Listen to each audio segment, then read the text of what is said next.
Good afternoon, everyone. I'm going to call the special meeting of the Santa Clara Stadium Authority to order. Could you please stand for the Pledge of Allegiance and remain standing for our statement of values? I pledge allegiance to the flag of the United States of America and to the republic for which it stands, one nation, under God, indivisible, with liberty and justice for all. As we gather, we humbly seek blessings upon this meeting. May we act with strength, courage, and the will to perform our obligations and duties to our people with justice to all. Let us seek wisdom so that we may act in the best interest of our people, our neighbors, and our country. All this we ask as we may serve our community with fairness and respect, putting their needs before all. Thank you. Please be seated. Assistant City Clerk, roll call.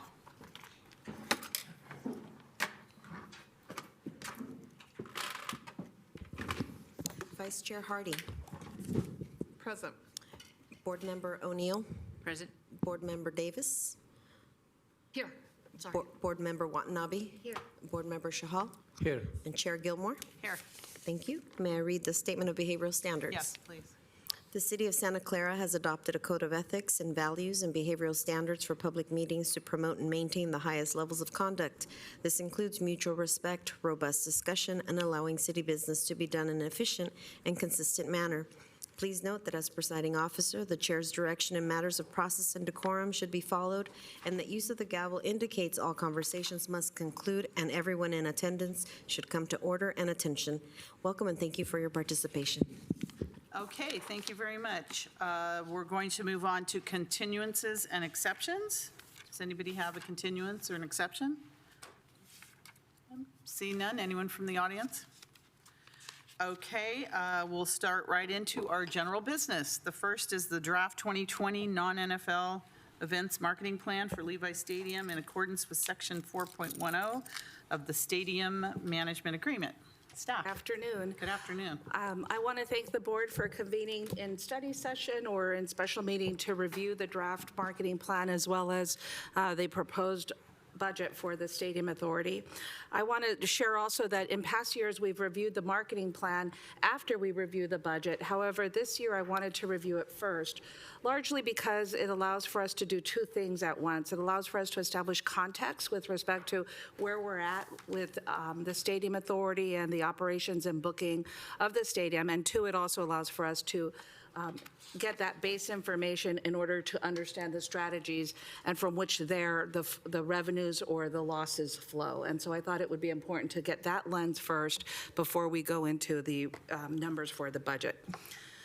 So for purposes of looking at the 2020 draft marketing plan, we want to do a walkthrough for the board through data metrics, the agreement with the management, alignment with the management agreement, as well as other marketing plan items. And then we'll move on to the actual Stadium Authority shared expense and capital budget. A marketing plan sets out business activity strategies for booking, marketing, operations, as well as managing the stadium. It is contextual for informing business decisions and how we should strategically proceed. So this is as much a strategic document for generating revenue to continue to maintain on NFL events. Under the agreement, it must be mutually agreed to by both the stadium manager as well as the Stadium Authority. A quality review and discussion is needed at a bigger picture, which is why I explained its context setting, because of the stadium manager's poor financial performance, as we saw in December. Section 410 is the marketing plan, and if you just look at the bottom two lines, it explains the fact that there's mutual agreement. And so obviously what we're seeking here is board's consideration is to approve or to mutually agree or send back any input for the stadium manager so that by March 24th we can work with them or transmit them so that they can implement them into the final document. By way of background, the marketing plan is required to include the stadium manager's plans to develop, implement, and monitor marketing, booking, as well as advertising and promotional opportunities for non-NFL events. Your role is generally the oversight and monitoring, and as I've said many times, understand the data to make data-driven decisions. Manco's committed to, in past years, Manco committed to develop key performance indicators, if you recall, for fiscal year 18-19 within the first quarter, but ultimately they did not. Despite significant support from Stadium Authority staff. We presented that last year as well. So on March 19, 2019, the Stadium Authority staff transmitted Manco's draft, which ultimately, for lack of KPIs as well as understanding the numbers as well as the strategies, the Stadium Board determined that it could not mutually approve the marketing plan. For fiscal year 18-19, the financial status report showed that the activities generated only $18,591. We will, after making the presentation, walk through where we're at for current year. But most of the data, because we just recently received information and have been able to go through it for quarters 1 and 2, we are looking at 18-19, and then we will brief the council as to how far we've been able to get with our review. We do know that earlier in the year, through the media as well as through some of the budget discussions, that Manco had already advised that there would be similar results for fiscal year 19-20, which means that to carry on going forward, we're looking at 3 fiscal years of potentially significantly lower financial performance. In fact, I think Manco has reflected that by only providing a TBD for its net non-NFL event revenue as part of its budget proposal. So in absence of KPIs that Manco had committed to developing, we have been working over the last couple of years to assemble our own data so that we can make data-driven decisions and offer meaningful discussion for the board's consideration. Last year, one of the items that we talked about is in review of the marketing plan is the impact to the naming rights agreement. We knew at that time that there wasn't going to be the ability to achieve the benchmarks or the thresholds. And like the last year's plan, this plan also makes no mention and lacks a plan for meeting the naming rights agreement requirements. We also know that significant decreases in projected revenue for 18-19 have carried forward, and you can imagine that going into a 3rd fiscal year, you should begin to look at turnaround strategies or non-business as usual strategies, since it's through our marketing plan that allows for us to strategically put forward manners to mitigate these issues.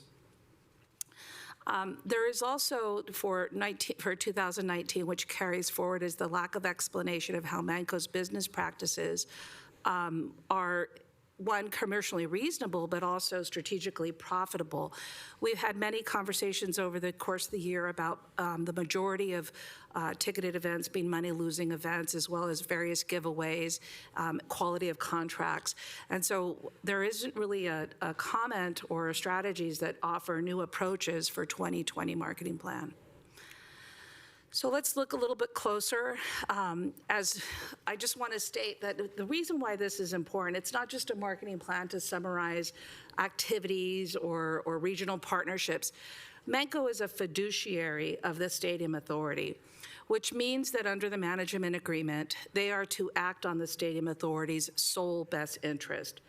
That is an important point to keep as you go forward, because decisions should be made on the part of Stadium Authority in its role as a fiduciary, and that should not be taken lightly. With the anticipated 3 fiscal years of poor financial performance, Manco should have the responsibility proposed on how to restore viability for the Stadium Authority, and more importantly, a turnaround strategy.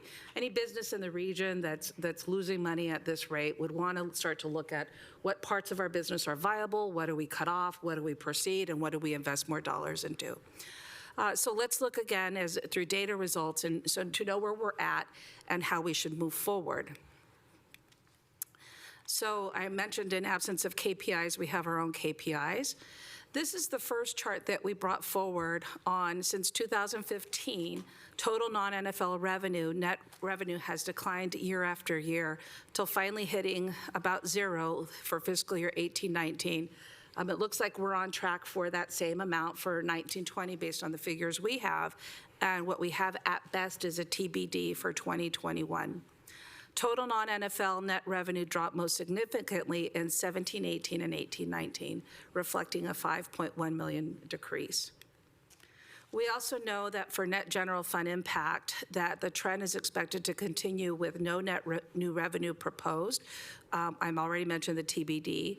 And the sum of these data demonstrate that both the Stadium Authority and the City of Santa Clara make no revenue from Manco's booking or operations of non-NFL events. We have, from 18-19, we already know from the data practices that, and the booking practices that 75% of ticketed events are money losers. 9 out of 12 events lost money. Manco essentially spent $43.9 million to make $41.3 million. The Manco's sudden booking of a second-day concert and multi-year non-NFL football events were bad booking decisions that lost the Stadium Authority millions and millions of dollars. And even soccer games at this point, which were once profitable, have now begun to lose the Stadium Authority money. And there's the numbers there, and we'll show the similar slide for quarter 1 and 2 of the current fiscal year.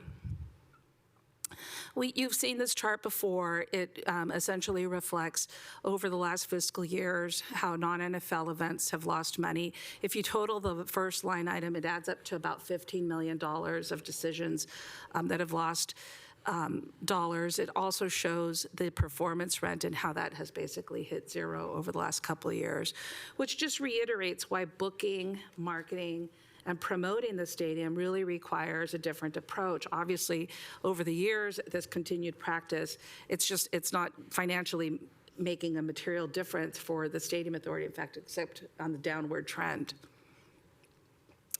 Year after year, non-NFL football, I mentioned the $15 million. Special events have consistently generated revenue for the Stadium Authority, but their numbers have declined since 15-16. The amount of total performance rent for the general fund has also decreased, and there was zero performance rent paid for general fund for 18-19. So we feel that through our review, the 2020 marketing plan presents a business as usual approach. It's based on this data and any business can reasonably say where's the turnaround strategy, and Manco's absence of one should be of concern to this board. Manco should also explain how this is commercially reasonable to continue with these business practices going into the third fiscal year.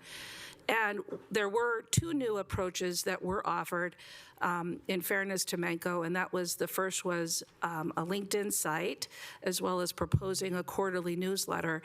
Our feeling is generally that those are very shallow strategies for the magnitude of problem that is beginning to really continue, if not worsen. So in terms of alignment to management agreement provisions, there's 4 key provisions that I thought we should highlight in the report. It doesn't mean that they're the only ones, it's just the ones that I thought were important to highlight. The first is 2.620, and that's the duty to promptly disclose. Under the management agreement, the stadium manager is expected to bring forward variations from budgeted line item revenues and or expense projections as promptly as practical. We know from December's report that in quarter 4, which was always of concern when we heard this information, which we waited for, we learned that there was a $2.4 million of increased expenses that we brought forward in December that were explained in various line item categories. I think it's important when you're in these financial conditions of downward trends, and the agreement is clearly stating that any expense projections should be disclosed to the board as promptly as practical. It allows for you to make informed and timely decisions, but 2, the fact that we didn't get it until later in the year, well after that fiscal year was complete, I think is poor practice with respect to how you look at the marketing plan, but also how you're managing the booking of the stadium. There is a standard of care provision, and it requires essentially three things. It requires that the stadium manager maintain the stadium in a condition and operates it as a quality facility, as well as control manager operating expenses and maximize operating revenues. The draft 2020 marketing plan does not particularly reflect items 2 and 3. It does make comment in the conclusion about managing cost, but the first one is also of concern, and I'll get to that on the second slide. But for purposes of evaluating the marketing plan, you should ask how the standard of care provision is being upheld to control operating expenses in the context of not having the report and promptly disclosed of 2.4 overruns of expenditures. I think that's important. And where are the opportunities to maximize operating revenues? So during fiscal year 1920, and we have fire department staff here if there's more questions, I am concerned about the standard of care after learning about enforcement activities that the fire department needed to engage in over a series of months. And only when enforcement was really stepped up that we were able to achieve corrective action on the part of the stadium manager.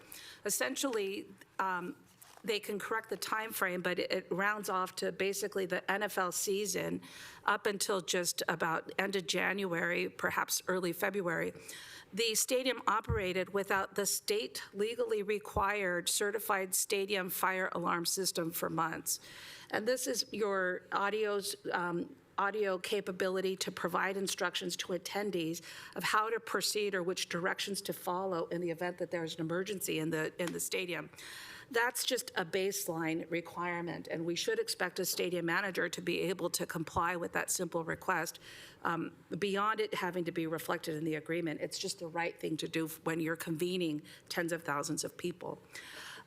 When you look at the control manager operating expenses, I've already talked about the 2.4 million overrun, and maximizing operating revenue. I think the data show that for the past couple fiscal years, as well as going forward, that no one is expecting a revenue generating operation despite the high level of investment. Marketing and booking requirements. This is where, as I mentioned, not only as a fiduciary, but through the agreement, they are also required to act on behalf of the stadium authority only and not Stadco. And the stadium manager shall use commercially reasonable efforts consistent with the marketing plan, which is why the marketing plan is so important for the board's consideration. From here, all things flow. With respect to marketing, promoting, and scheduling the non-NFL events. The contract terms that Manco enters into, as we have talked before, are often the result of significant losses to the stadium authority. Additionally, Manco's own documents have surfaced concerned about their questionable business practices of not working exclusively for the stadium authority when booking non-NFL events. The December 2019 discussion that we had, specifically related to the Redbox Bowl, reflected that President Al Guido signed in both on the behalf of the management company, and those items were redacted, but we know that they were benefiting Stadco in the agreements for payments made that had direct losses that showed on the spreadsheets that we provided based on the activity over years with Redbox Bowl. Several terms that were committed to on behalf of the management company for the stadium authority lowered profitability, and those too were read out in December about hotels outside of Santa Clara, buffets, other types of giveaways that did appear costly for the stadium authority. Here's the chart in case I can't see that far, these numbers, but I'll just work by memory. In case I should refresh your memory that when we know a Redbox Bowl agreement was signed, we know that the sponsorship revenue was decreased significantly. We talked about that in December. And we also know that the partnership payments as well as the guarantees increased on the expenditure line item when those changes were made. And so the marketing plan should provide some guidance in terms of working in the best interest of the stadium authority and solely for the stadium authority. Here was the title sponsorship, we had that before you last time where the signature occurred, which is apparent self-dealing. These were the provisions on the stadium venue use agreement, which allowed for, at the stadium authority's cost, to absorb all these expenditures. And this gets to, it's not just about the volume of ticketed events or the volume of non-ticketed events. It is also the quality of event and the quality of the contract that you commit the stadium authority to by way of expenditures. So for section 3.2, this requires they shall use commercially reasonable efforts consistent with the marketing plan. I've already mentioned this is why the marketing plan is so important, but also I feel there's an adequate explanation for how Manco's practice of money-losing ticketed events, costly contract terms, existing business practices that are in violation of state and local laws are advantageous for marketing strategies and are commercially reasonable for the board. We've talked about the Redbox Bowl as an example because we don't have the agreements, all of the concert agreements. We don't know the extent of this poor contract terms or costly contract terms. And again, it just goes back to the business as usual isn't really anything that we should be looking at as we look at the budget, as well as this is just one example. I do want to mention that I did request twice now the contracts for both the upcoming BTS concerts as well as the Justin Bieber, just to better understand what 1920 contract terms are looking like, but I've not been able to get the documents. There is the disclosure for reporting without limitation under 3.3 under the quarterly status meetings. We have been able to hold quarterly status meetings, and we do get unattributed events unless they're NFL events or they've already been disclosed through the media. I do want to say, though, that I continue to learn about concerts through the media, as I'm sure the board does. And when I do request the information, where here it says without limitation, with respect to financial performance, matters relating to past non-NFL events, it does mention in there the status of any ongoing negotiations, which is clearly a contract. I don't get that information. And the second part of section 3.3 is the 45-day report for attendance that exceed 25,000. And those also haven't come in on time. So the combination of the alignment to the management agreement or just the compliance, it does impair not only staff's ability to have monitor and oversight, but also the board's ability. The 2.4 is a clear example of expenditures were growing, yet we didn't know to what magnitude until we were able to bring that report forward.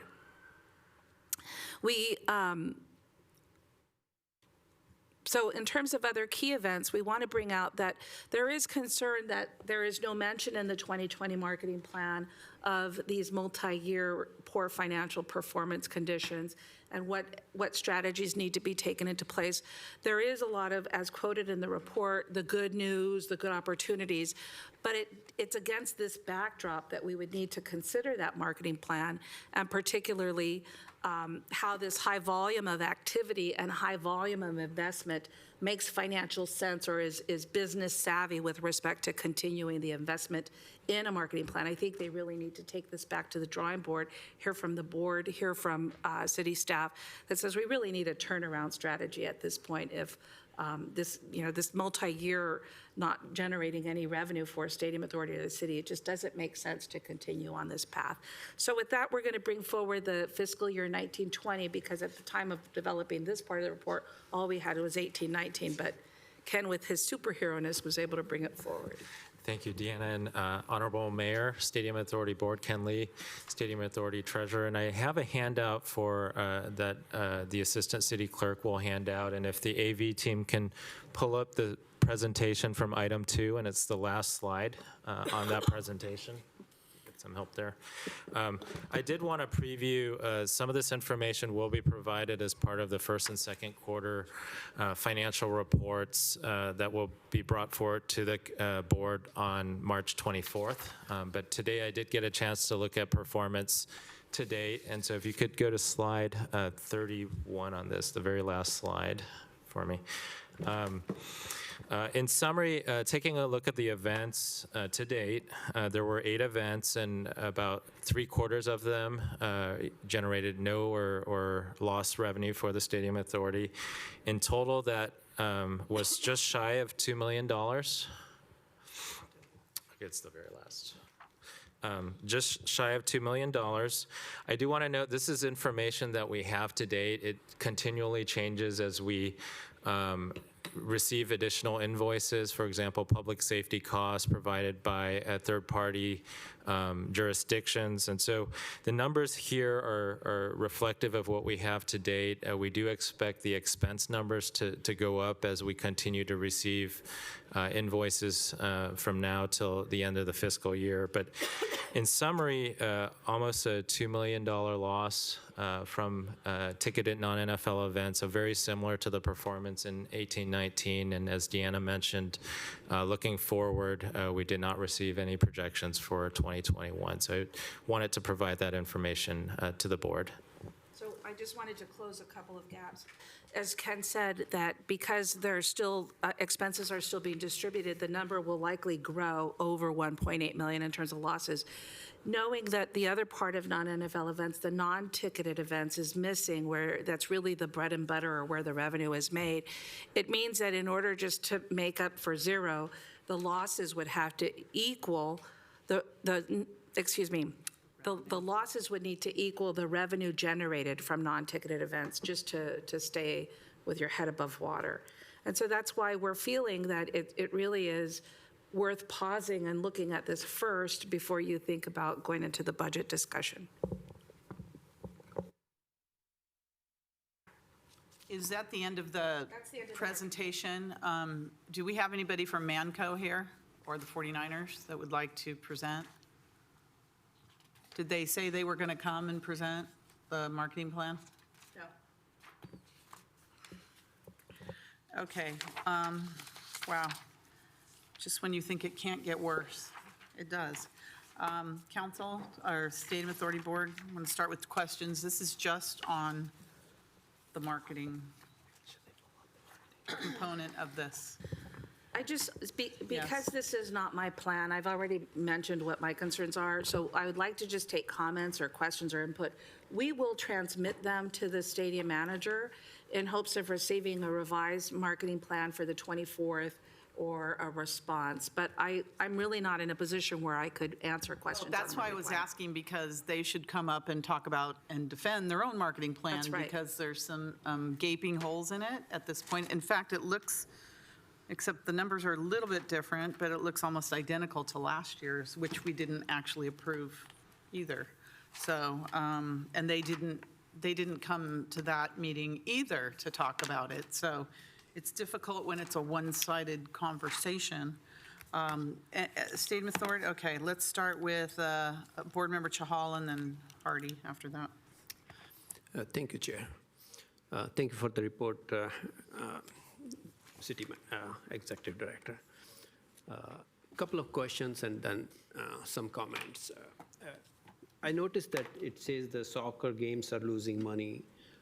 Do you have any figures, like, are we losing the revenue has decreased, or the expenses have increased for the soccer games? If they were making money in the previous years, if we compare the data with the previous years, are we losing the revenue part of it, or expenses have gone up?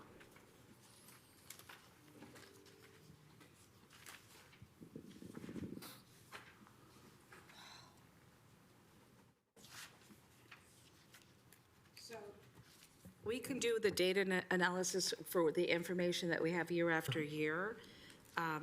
It's hard to tell when we only have 18-19 broken down in this manner, but we could look at least the data that we have for 18-19 and 19-20 for year-to-date and bring back that information. I don't think we have data compiled for previous fiscal years to really go through, because we've only recently started compiling data in this manner. Okay, so just for analysis' sake, we want to find out whether the revenue has gone down or the expense have increased with the same revenue. So that's why that question. My next question is regarding, I heard regarding the standard of care when we were talking about the fire code violations, some of those related to the stadium. And I noticed that if the things were so serious, why didn't we enforce it at the very outset? Like, why did it take so long to enforce what we need to do right away when the things are so serious? Like, we should have done it right away.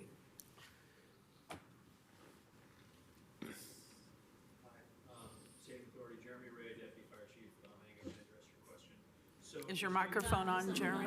They'll turn it on. Red light. We all yell at him. No, not yet. Do we have him on hold? Yeah, it's good. There we go. Thank you. Jeremy Ray, Deputy Fire Chief. I think I can address your question. So the stadium is obviously a very large and complicated facility. They are going to be expected to have a certain number of fire code violations that they have to work on correcting on a regular basis. And we have routine inspections of the stadium prior to all events to ensure that it's safe for public occupancy and to make sure that there aren't any egregious violations. They are required to annually have the entire fire alarm system certified by an outside certified contractor.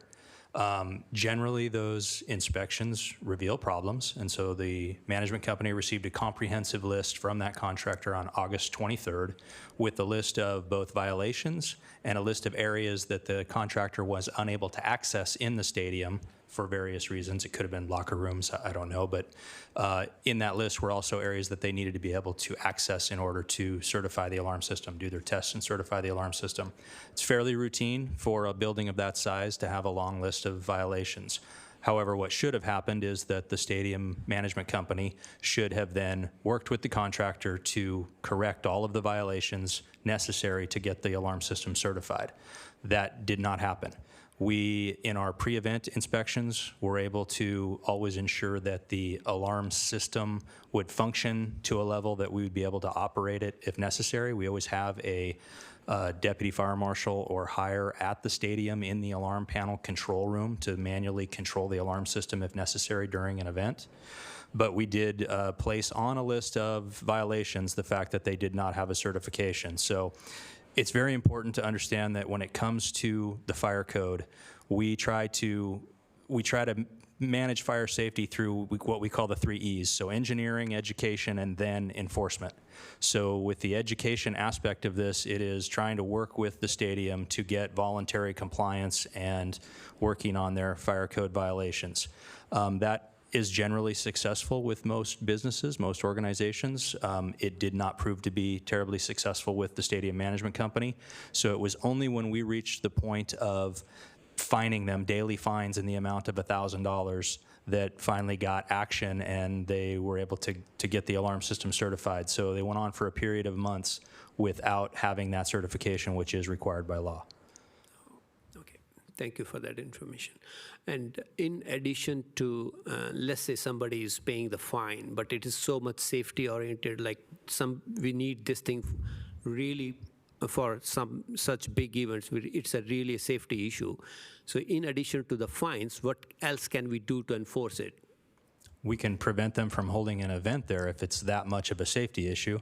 Okay. We never reached a position where we felt it was justified to cancel an event and have 65,000 people not be able to go to their event. We chose instead to work with the management company and to ensure through our own personnel being on site that we could safely manage both the stadium and the alarm system in the event of an emergency during a large-scale event. Okay. And that is exactly the point that should be concerned for the board is the burden is just placed onto the fire department instead of the stadium manager holding a certification for the event. Right. Okay. Thank you very much, officer. Okay. My next suggestion or comments are related to turnaround arrangements, basically. So we got this marketing plan last year. We got this year too, right? And ultimately, I know we are losing our general fund money, what we should be getting performance rent basically from this one. So we're losing. No, we're not getting any. We are not getting any. That means we were losing. Like we should right now No. I know we made 5 point some million and we made 18,000 and now we are at 0 and projection is again for a 0, right? So basically from 5.1 million, we are losing that money basically. So what I'm saying is, as an alternate, can we hire a marketing company who expertise in this one and take a suggestion, hey, give us your plan. This is our situation, we are here in this scenario. Give us a plan in parallel. Let's say Stadium Authority, Manco is doing whatever plan they submitted as an alternate to make sure we as a board are doing our judicious duty to improve this thing in the given circumstances. Can we have a marketing plan from a third party which is expertise in this one, even though we have to spend some money on that? It may be worth it. Can we do that so that with that plan in hand, we will really know where things are going wrong versus their plan versus our plan. And then we can sit together and look at the two plans, and maybe we can come out with some suggestion which they can accept, or we can force some suggestions to them. So we could either ask other professionals that have developed, that are responsible for booking, to evaluate and provide their professional expertise. We could certainly contract out, if that's the pleasure of the board, to have someone else do a booking plan. Or we could just benchmark to see how there's different options that the board has before it, if that's the direction that the board wants to take. That's my suggestion, like if we don't have expertise in-house and we are not getting the plan what we foresee is a good one, then this is another alternative for my colleagues over here, that let's find out some alternate business plan, marketing plan, which we can say, hey, this is actually the plan we think will work. And we can then decide between the Manco and Stadium Authority, what is the middle ground, how we can make it work. I think there's just two comments that, with all due respect to the board, that you just need to consider is, one, they are your experts. They attested to being experts. They signed on the contract saying they were experts. And so going outside is it feels as if it's an admission on their part or an admission on our part that they're not the experts. And while I am not an expert on booking stadium facilities, I do know that in a third year of financial hardships, you need a turnaround plan. And the absence of it, or the absence of mention of one, I think is a grave concern. Yeah. And so I don't disagree with what you're recommending. I just think it is in direct conflict to the agreement, in that that's what they're supposed to be doing, and they should know how to present a marketing plan. We're not debating in terms of that this isn't what is what's good or not. It's just it's not even in the right universe in terms of where we're really at versus what they're proposing. And that's exactly my point. We are not agreeing to what they are submitting, then we should be coming up with our plan, given the alternate as a stadium board. I think we do have an authority to come up with that absolutely. plan. The board has the authority to say, come up with a turnaround plan. Ultimately, who is suffering? Like, our general fund is suffering. We are not making any revenues. So that's an alternate approach as a board members we should be looking at. Like, let's think of what, and I know the differences. We have terminated the agreements and other stuff, so we do have differences, but I'm trying to work out a middle ground where we give them something, hey, this is the plan which we got from a third party, not our plan, but we got from third party, and let's look at it, and let's work out something around this one. That's my comments on that. Thank you. Thank you, Vice Chair Board Member Karen Hardy. I was wondering about the key performance indicators, the KPIs. Have we gotten those in the past? Was there a specific agreement? I know we ask for those. It seems reasonable. And obviously, we don't have them. But have we gotten those in the past? And was there an agreement to do that? And was there any justification for the expenses going way up? Because obviously, from the numbers, the expenses have gone up for non-NFL events without what seems to be justification. So in in 2017, as part of developing the 18-19 proposed budget, we engaged in conversations as we presented the marketing plan, and there was a big leap of good improvement in the marketing plan from the PowerPoint slide to an actual written document. And we did talk about KPIs being the next step for really completing the marketing plan.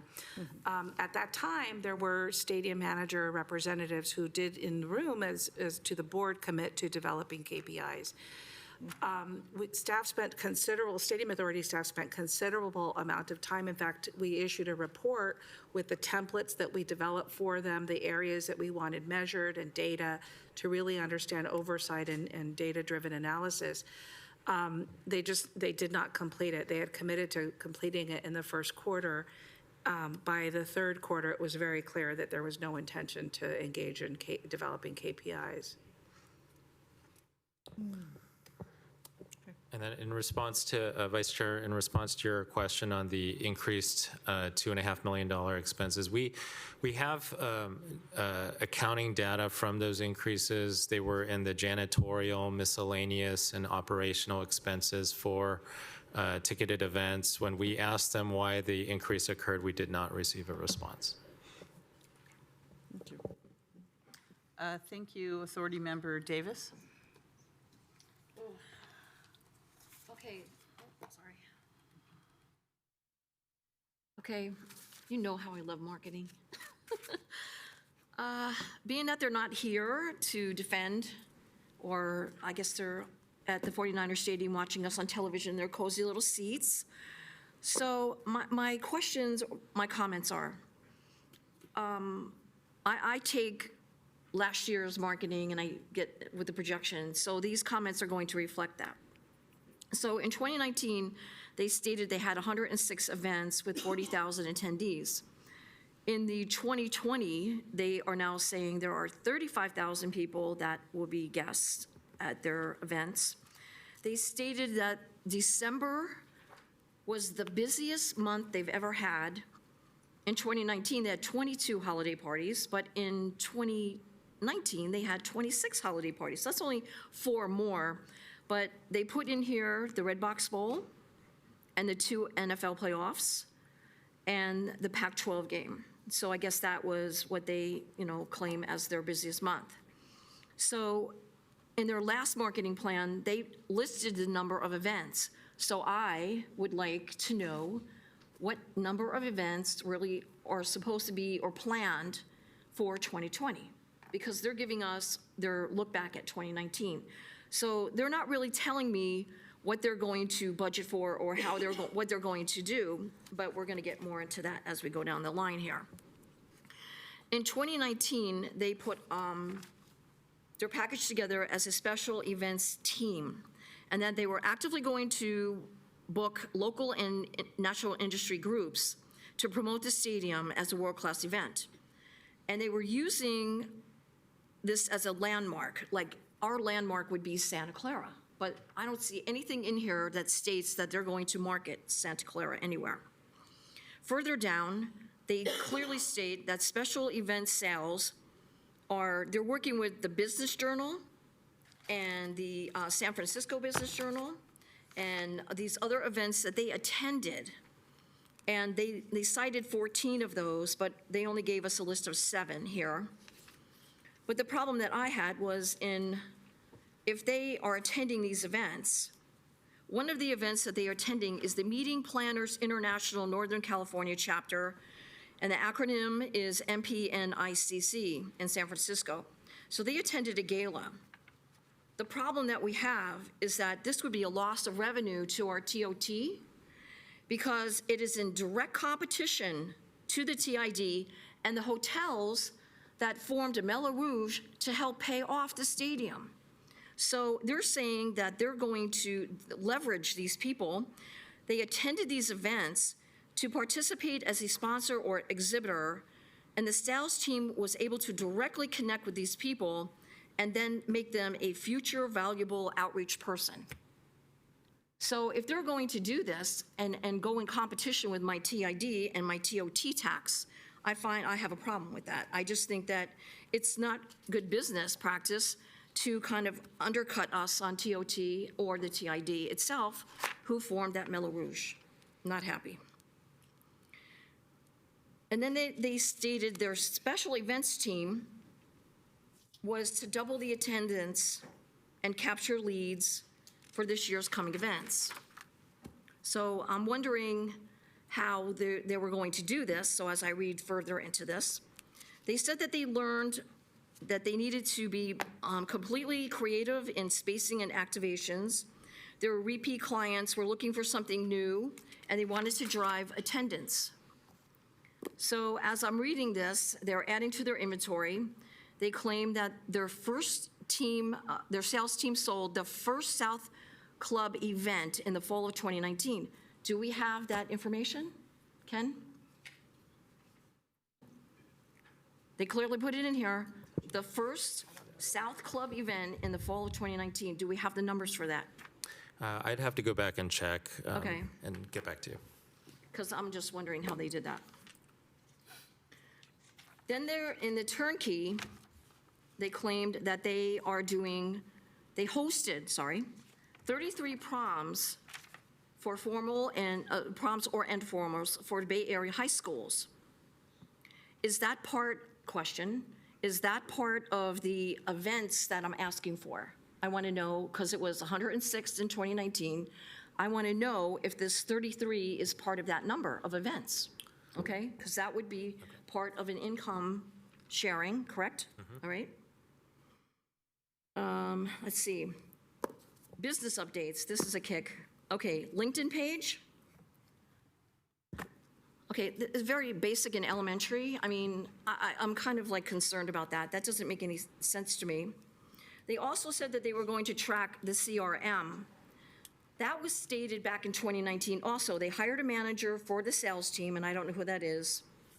But that is the person I believe should be giving this report, if that's the person in the 2019 version that should be here telling us, because I want to know the benchmark. How are they benchmarking this? Another question.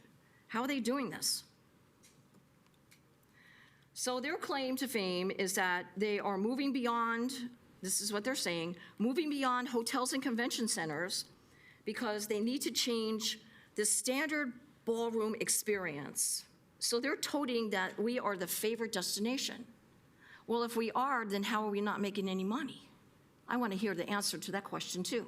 If they are the favorite destination, then how are they saying we're not making any money? The other thing that I'm concerned about is that we are going to open Related.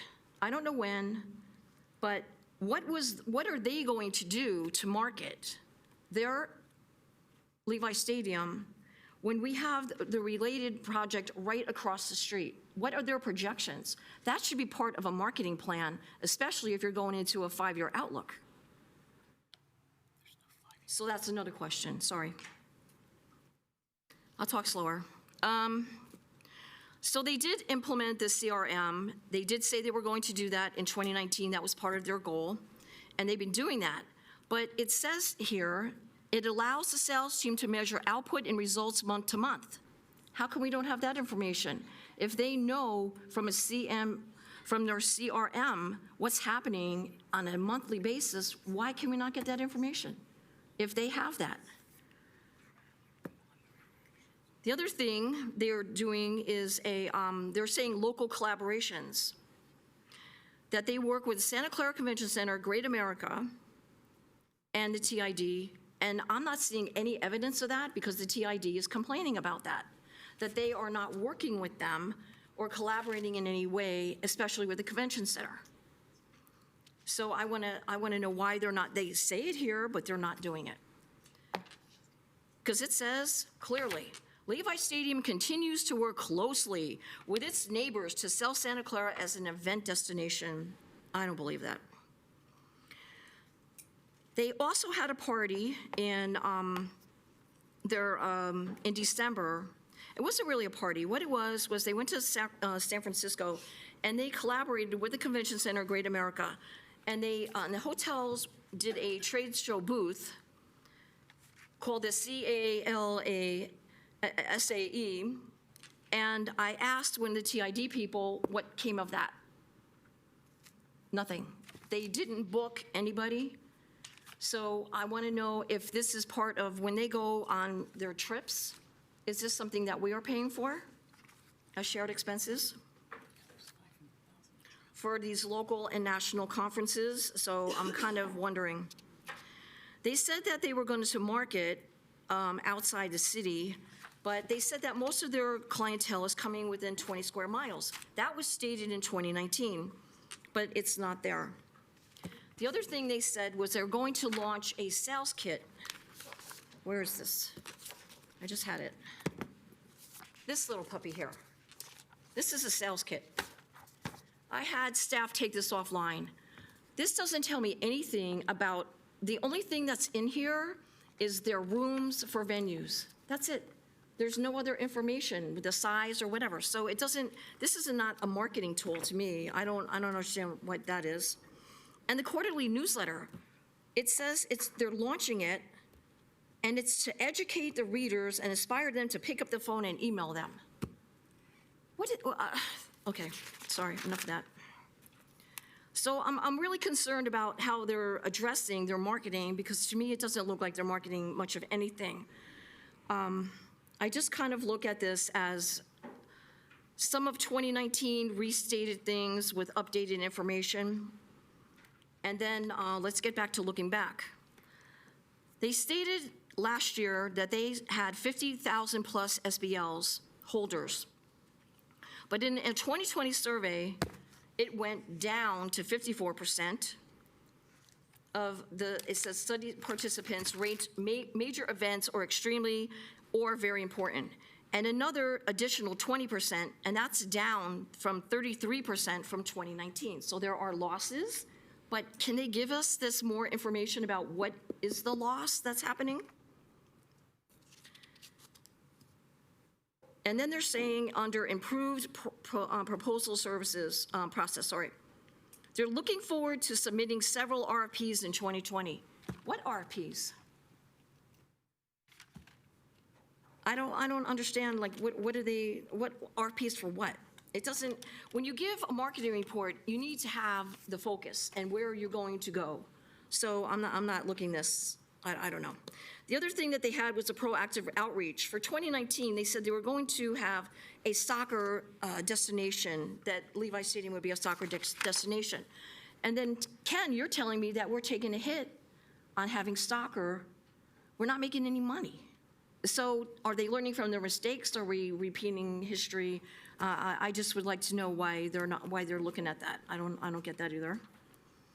And then they said, oh yeah, Teresa O'Neill, she said we needed to look at the demographics of our community. And she brought up cricket and rugby, and they kind of said, oh, really? But it's added in the 2020. So I guess they must have listened to Teresa O'Neill, the Stadium Authority, Teresa O'Neill. Thank you, Teresa. I'm glad that they were listening to you. The other thing that they took out of under leverage, financial projections and ticketing data from past events to drive incremental revenue. Under data-driven marketing campaigns, there's a paragraph which was completely taken from 2019. But what they did take out, which I thought was interesting, they said they took out measure against the KPIs to monitor success and failure to best use the marketing spend. They took it out. That's a benchmark. So why would you take that out of a future marketing plan? And then they also had, they were stating, going back to soccer, that they had a great relationship with the earthquakes and that the 2026 World Cup was coming here.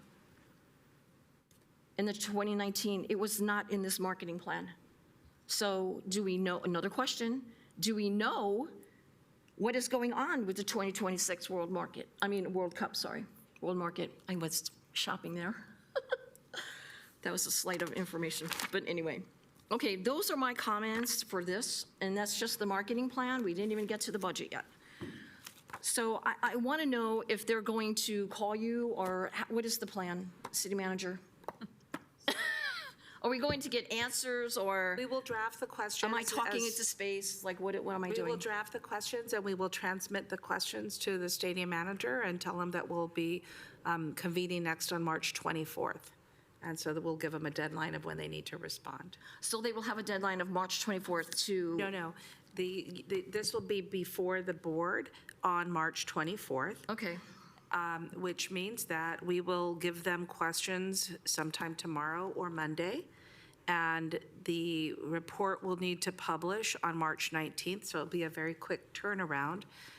Ideally, they should be able to reflect the suggestions or in questions if there is something that they can bring forward into the draft marketing plan, and then engage in a discussion with us about items that they can't do or put something in writing, so that if there is an opportunity to get to mutual agreement, that we certainly can get there before March 24th. Well, because to me, when you do a marketing plan, it's a report to the stadium authority.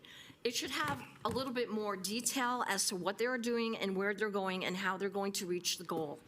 They understand, and it is a violation, it says 4.10, mutually agreed upon. So we've never really seen one that has ever been mutually agreed upon.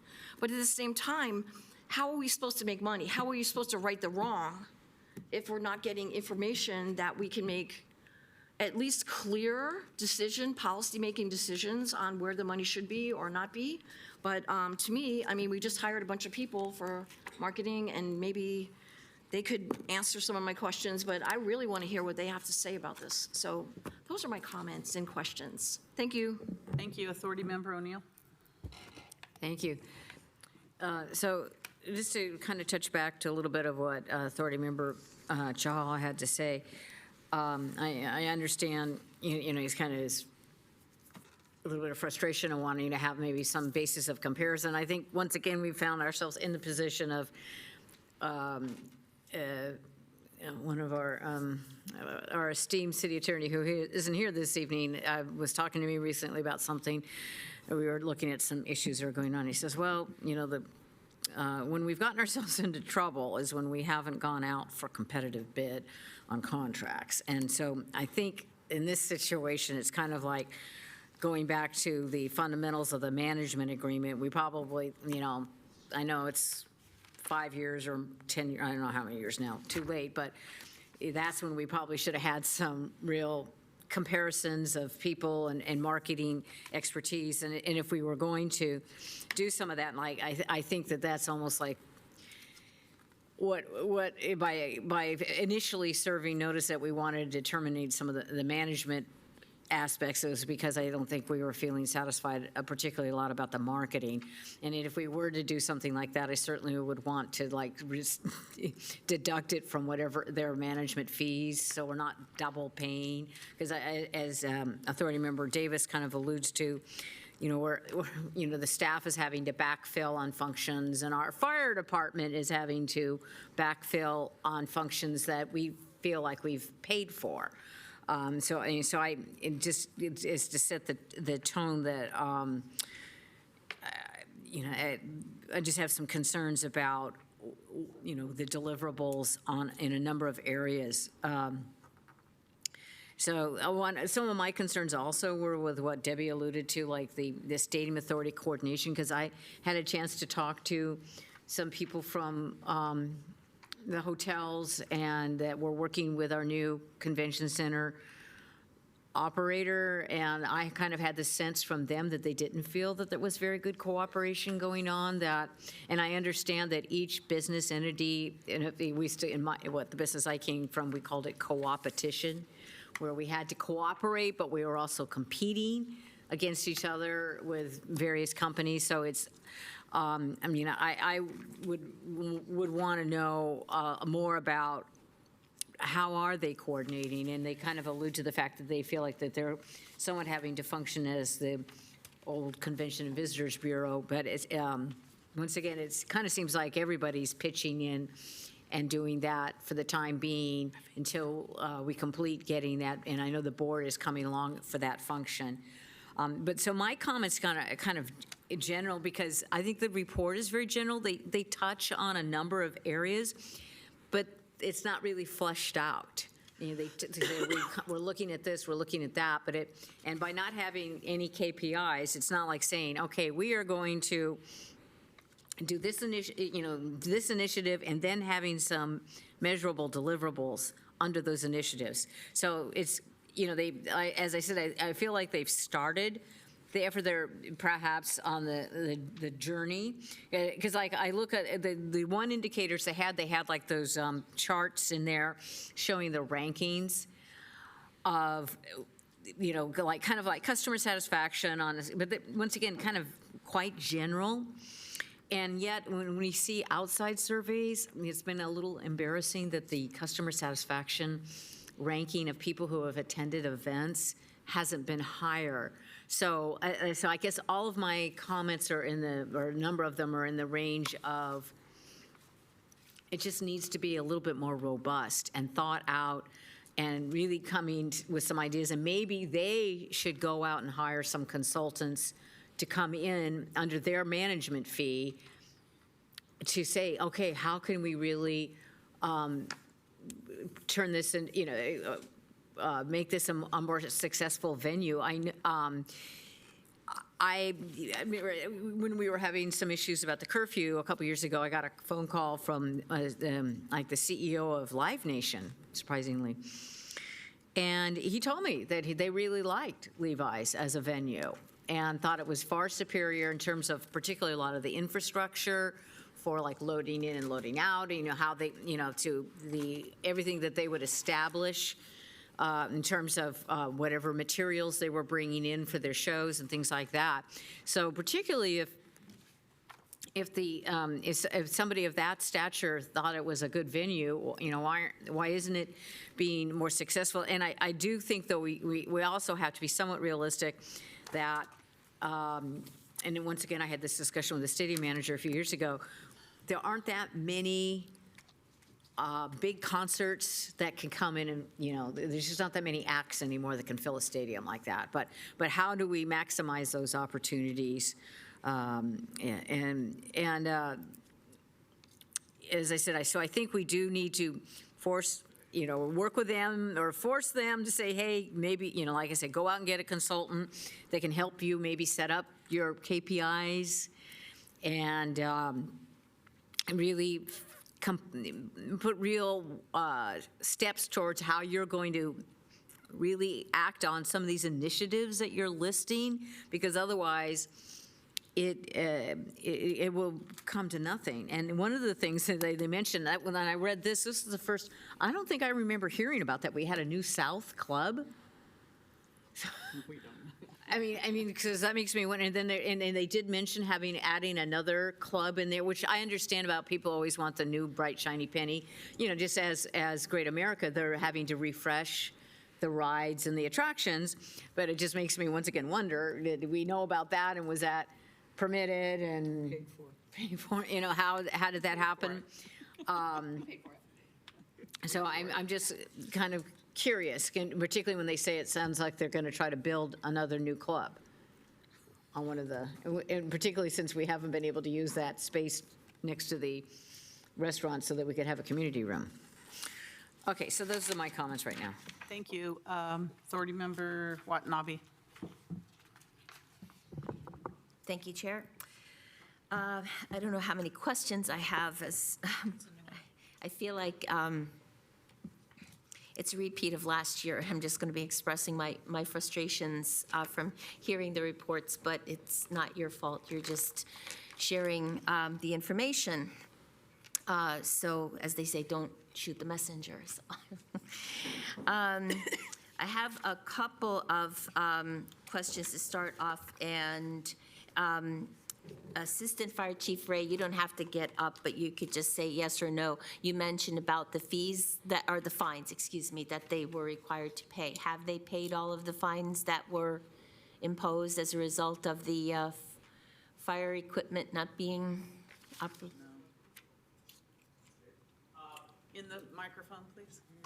Oh, sorry. You have to get up anyway. People at home can't hear if you don't Yeah. speak in the Jake microphone. Tomlin, Fire Marshal. Pleasure, council, city staff. The fines have exceeded $10,000, and fines continue today, but they have paid a significant amount of them.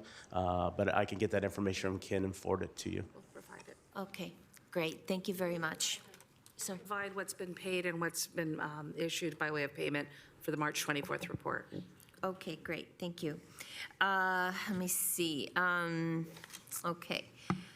I agree with several statements that have been made regarding after 3 years that you would expect that a better plan would be in place and that errors would be corrected. So it is disappointing to see that there's a continual loss of revenue as a result of not putting a better marketing plan together. You may not be able to answer this question, Executive Director, but I know that we as a council took a vote to take back the management agreement in February. And how does this, I mean, does that have any impact? Can we take any actions as a result of that based on what we are seeing presented here today? So for purposes of keeping the facility maintained, the asset in good, safe conditions, as well as the non-NFL and other activity and paying debt, you do have to pass a budget. You do have to make sure that there's money in place for that activity. The termination, and we put that in I think in the budget part of the report where this is, although it's unusual that we're in process of trying to terminate the management agreement and let many lawsuits, we still have to go through this process of reevaluating the marketing plan as well as having the legislative body approve some form of a budget. I see. Okay. Okay, thank you. Let me see, where else do I have questions? Regarding the 36 major events that are required to take place over the 3 years. So this is 2020 is the last, or the third year of the cycle. So what is the final date to meet that goal? Is it like at the end of 2020 or by the budget cycle? We believe it's the end of this fiscal year, so I think to date, they've met half, and as part of our questions back to the management company, we've asked them, as far as the calculations and the liquidated damages, where that is in the budget, so we'll expect a response from them, hopefully. Okay, thank you. And then, based on the few events that are scheduled for this year, BTS, the Korean group, I mean, have we heard anything, any updates as to whether or not these events may be impacted as a result of the coronavirus? That's an excellent question. In fact, I did have a conversation with the stadium manager today. At 2:00, the county did have make a statement about the status of coronavirus. In their words, they did mention that large gatherings, including concerts, even events at the Avaya Stadium, would need to be evaluated for cancellation. And so I immediately called the stadium manager who is tracking the issues and impacts. We have asked for the county for something in writing so that we have, he mentioned it, it was mentioned verbally, but it was not reflected in the follow-up document, so we want to make sure that we receive it in writing before we figure out how we need to proceed with that information. And so both myself and the stadium manager agree that we will keep each other informed. Okay. And just out of curiosity, because I know that's a 2-day event, and the Sunday event is the Sunday event. Do we know what the time is for that? Have you been given that information? I don't think you have. I don't from have what the you've contracts said. in my possession. Yeah, because you said you didn't have the contracts. Okay, because I think you wondered can about gu- that. I think the board can guess. Okay. Let me see. What else do I have here? So, but based on the numbers that I've seen, I mean, okay, granted, we're making zero. But Stadco, the management has made $100 million in relation to R0. Is that correct? Did I read that correctly? I thought I read it in the report. No? We don't know what No, don't know. revenue they generate. Okay, okay. Let me see. Yeah, the business as usual approach, like Board Member Davis said about the LinkedIn site, I find that comical.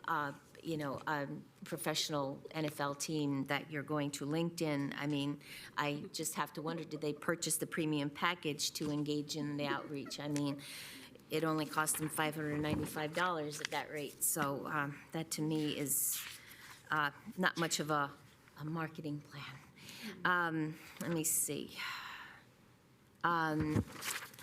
Going down to, okay, I'll skip over that. I think I just had some comments basically at the end. Oh, regarding the free tickets and other promotion giveaways, do we have any idea of how much that was or what it came out to or how much we lost as a result? No, we don't, not for 18-19. We just have the tracked activity. But we will be bringing some of that type of information for the Q1 report and Q2 report on March 24th. And it doesn't mean that we'll have the revenue loss projections or any amounts, but we will have that in terms of activity. Okay, okay. And so just basically, one more thing, one more question. Under disclosure and reporting without limitation, the statement, Manco has been delayed on numerous occasions with providing the required 45 days report. So it said numerous occasions, or they've been delayed. So we have received them on some occasions, I gather, that means? Yes. So they have. Some occasions we have received them within 45 days, and other occasions we don't. Okay, okay. So anyway, I guess I just have some final comments. I just wrote to myself here, and that basically, you know, we'll never know how much we are making from NFL events. Well, we're not making any money from NFL events, but we're not going to know what they're making from NFL events. And but at the same time, they know how to put together a successful team and market it, and yet they can't put together a marketing plan on non-NFL events that would benefit our city. And as a result, then we're losing lots of money. And then on top of that, we've got the tax appeal that again is now being looked at, but $13 million has been given back as a result from the school district, and another $3.5 million from the college, community college, and $3 million from us. So I just don't understand. I mean, they're the fifth wealthiest NFL team in the world, as sports team, and yet we are the ones that seem to lose all the time. So it's very discouraging. So anyway, thank you for all your input and time. Okay, I have a few comments, but the first I want to start with the health and safety issues, because I think that's one of the basic, most important things at the stadium. And I understand, and I heard that from August last year that Manco received a notice that there were areas of the stadium that were not in compliance with the fire code, but yet they did not complete the required violations. And it wasn't until the fire department came in to crack down on that they completed. Why did they not complete the violations from August until the date that the fire department came in to crack down on the fact that they weren't in compliance? What was the reason for not complying? Hi, thank you for the question. Jeremy Ray, Deputy Fire Chief. I wouldn't be able to tell you the exact reason as to why they didn't comply. What I can say is that we can't treat the stadium management company any differently than we treat any other business in Santa Clara, and so we didn't. We essentially moved forward with a plan to try to get voluntary cooperation and compliance from them on all of their fire code violations, not just the alarm system certification. I wouldn't be able to tell you why our efforts to get voluntary compliance weren't successful. Maybe we were too nice. I'm not talking about us. I'm talking about what was their reason for not complying with the company that listed all the things that they had to do. What was their reason?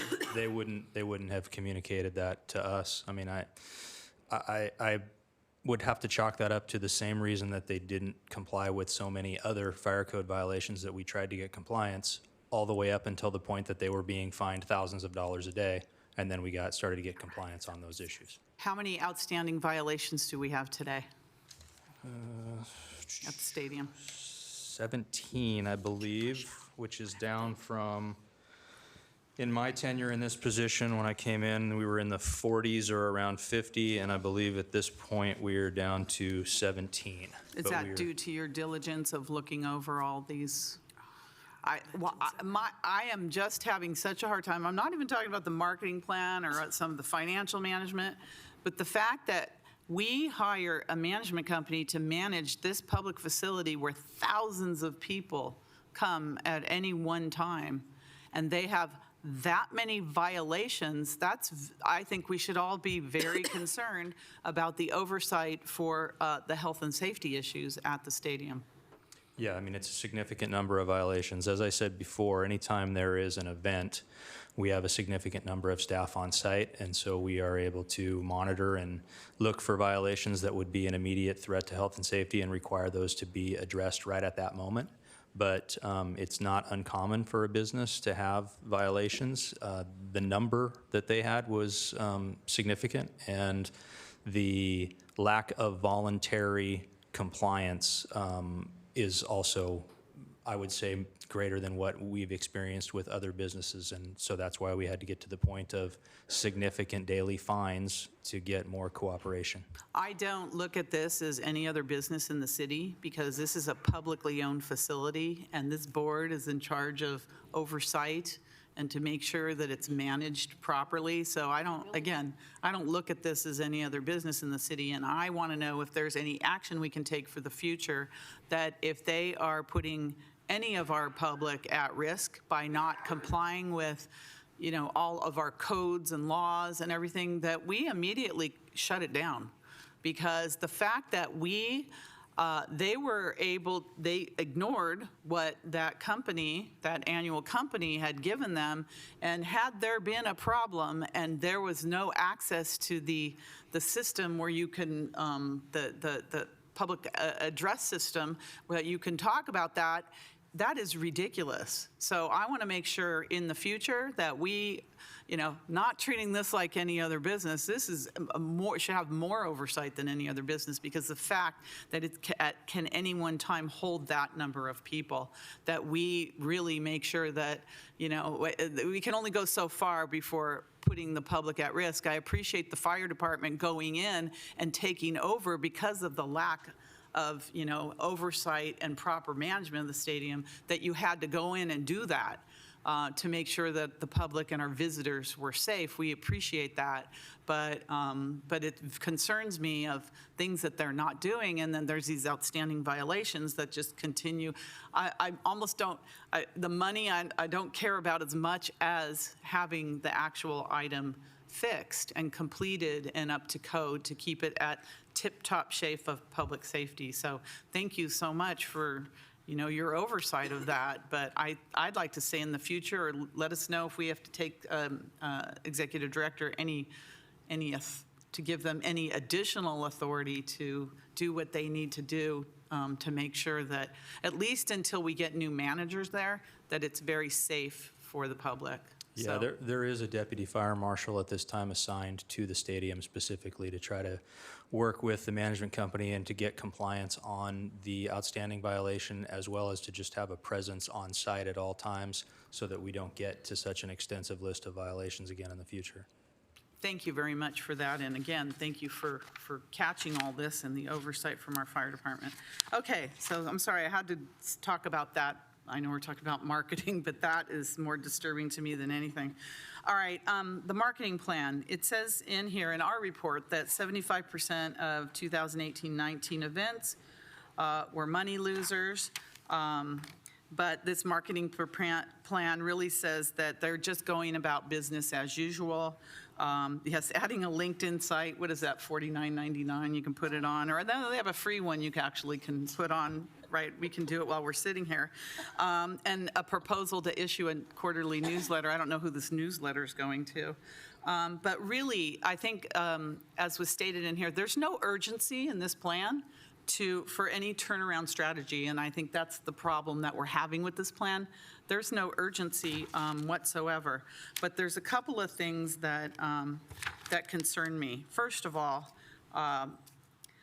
when you start going and looking at the Redbox Bowl, for instance, when the president of the 49ers and I think one of our stadium managers, Al Guido, and I'm using his name because he actually signed the contracts as the stadium authority manager. When he changed the terms of the Levi Stadium use agreement for the Redbox Bowl, our financial losses nearly doubled when he did that. And then after that, we received information from Manco's general counsel telling us that both Al Guido, who's one of our stadium managers signing contracts, and Jim Mercurio, another stadium manager signing contracts, they were in individual financial arrangements that they are now divesting themselves for. And going forward, they won't have potential conflicts of interest. So they're telling us that they had conflicts of interest, but that, don't worry, Stadium Authority Board, we're going to get out of those, and we don't have those now.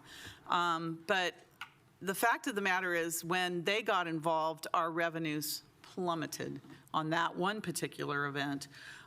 So we want to make sure that in the future, that they're not engaged in the self-dealing and conflicts of interest, because there are serious issues with having 3 years in a row of no revenues to the Stadium Authority. I mean, that's really serious.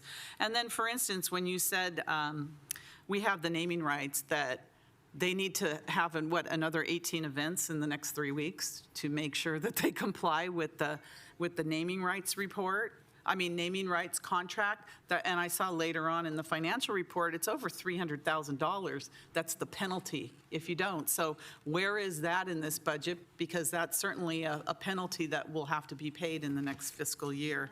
But what's really concerning to me about the conflicts of interest is that when you go to their own marketing plan on page 13 and 14, it says that part of their strategy this year is to change the curfew, of course. We know that. They've been working on this council for a long time for that. But their other part of the strategy is that they expect to continue promoting the Stadium Authority events at 49ers home games and related NFL activities.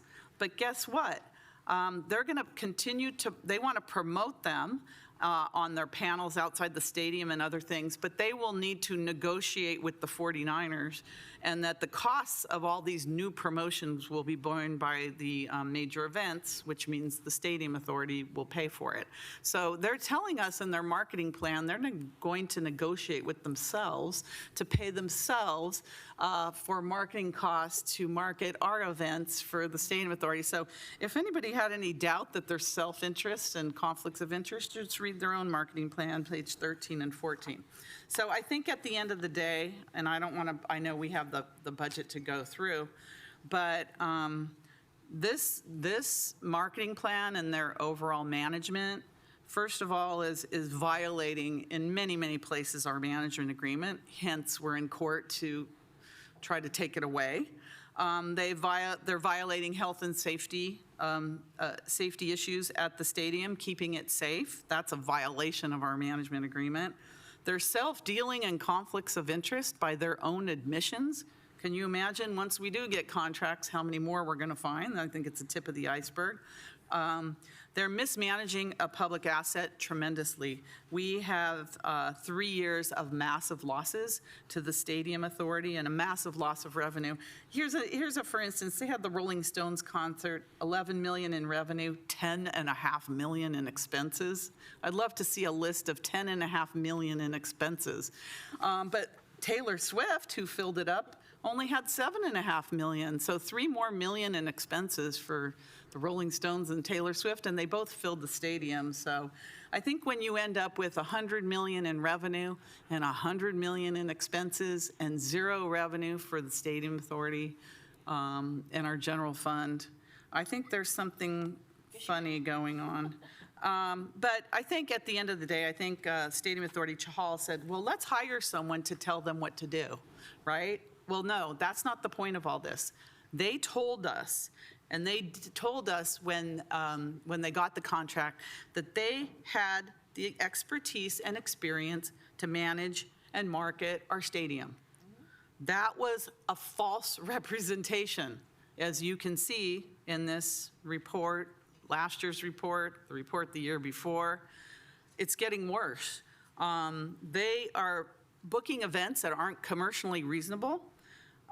And I don't know how in the world we can continue to fund this poor management and self-dealing and self-interest and conflicts of interest and health and safety violations and sponsorship agreement violations. I mean, the list is a mile long. I don't think us hiring someone to help them is going to solve any of these problems, Someone's making money.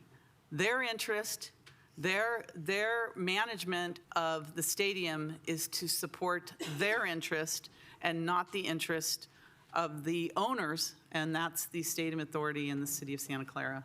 So this marketing plan, it's not accurate, it's not feasible, and the fact that they don't even want to come here and stand in front of us and defend their own piece of work, I think speaks volumes, because I wouldn't stand up and try to defend this either. So, yeah. I don't know what you're going to report back, Stadium Authority Executive Director, but this is absolutely unacceptable. All right, anyone else before we go on to the budget? Oh, no. Let's do Can't wait for this one. All right, thank you. I don't see any other comments, so if we can move on to I second part of will this. open up the budget presentation, responding to your question, and that how we moved from the management, from the marketing plan to the budget is really important, in that the board, as it hears the budget presentation, that you think about their fiduciary responsibility as well as your own. Because, as I mentioned around the marketing plan, what's already surfaced is we have our agents, our business agents, who are failing to file Form 700s. We know that there is self-dealing. We know that the trend of 75% ticketed events are continuing to be money-losing, with the numbers that Ken already put up as being worse.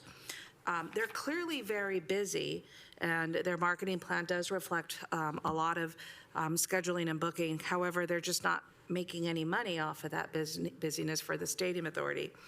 With that in mind, you really have to ask yourself, right? I cannot recommend, as an executive director, that you approve a marketing plan based on the performance of the fiduciary and what they're responsible for doing, unless there's a severe change in performance. You have to think about that through the budget, because to the extent that you start to evaluate the budget investment, you are investing in self-dealing. You are investing in money-losing events. You are investing in being very busy while you lose money, as well as you are investing in a fiduciary who will not disclose their conflicts of interest to you, despite our assistant city clerk's several requests. And so I say that because, to the extent that you do, then you knowingly go into your third year doing this and affirming it. And so from there, I'm going to pass it on to Ken. Thank you, Deanna. Honorable Mayor, Stadium Authority Board, Ken Lee, Stadium Authority Treasurer. I have a presentation before you, and here's the agenda that's prepared before you. We talked or mentioned about standard of care earlier today. I'll briefly mention that again. Go through the budget development schedule, overview of the budget, and then some of the details around the numbers of the budget. As Deanna mentioned, while we are in the middle of a termination notice, the budget does need to be considered for continued operations. So some of those numbers are presented before you, the debt schedule and the capital budget, and then finally an update on the work plan. So Section 2.9 in the management agreement includes a standard of care, and I wanted to focus on the bold phrases in this section. It talks about the stadium manager needing to exercise prudent, commercially reasonable, good faith efforts to manage the stadium. From a fiscal perspective, it talks about controlling manager operating expenses and maximizing operating revenues. And so highlighting some of those as part of the budget, some of the concerns that I have as your treasurer around the budget that's presented before you today. From a schedule perspective, I did want to highlight a couple things on this slide. In November, we did engage the stadium manager with a budget calendar, and they had wanted to follow the due dates as outlined in the stadium agreements. And so the agreement mentions that the manager needs to provide a budget 45 days prior to the start of the next fiscal year. And for us, that means February 15th, and they submitted a budget the day before on the Friday, February 14th. This is the latest as far as a schedule that they provided this. They provided it earlier in the past. So I do want to acknowledge finance department staff. We had about a week and a half to pull the document that you have before you, all the attachments before you, analyze the budget and the submittals and respond back with questions to Manco. And we did that on February 25th. And we have not received a response. They did say that they would respond by the end of this week, so we're hoping for a response tomorrow. And as part of the action that will be presented to the board on March 24th, we will incorporate any kind of changes, any kind of additional information that's provided to the authority based on those questions. We will provide feedback from tonight's meeting and bring forward any kind of response that they have prepared for that meeting on the 24th. From a budget development standpoint, I wanted to highlight the sections in Attachment 1, which is the budget document itself. It does include a transmittal letter, an organizational chart, highlights of both NFL and non-NFL events. Includes the numbers behind the operating budget, which include the Stadium Authority's general and administrative expenses and the stadium manager's shared expenses and forecast. Highlights progress on our debt and the capacity remaining, and capital budget expenditures that are planned for the next 5 years. Several other attachments are included in the report before you.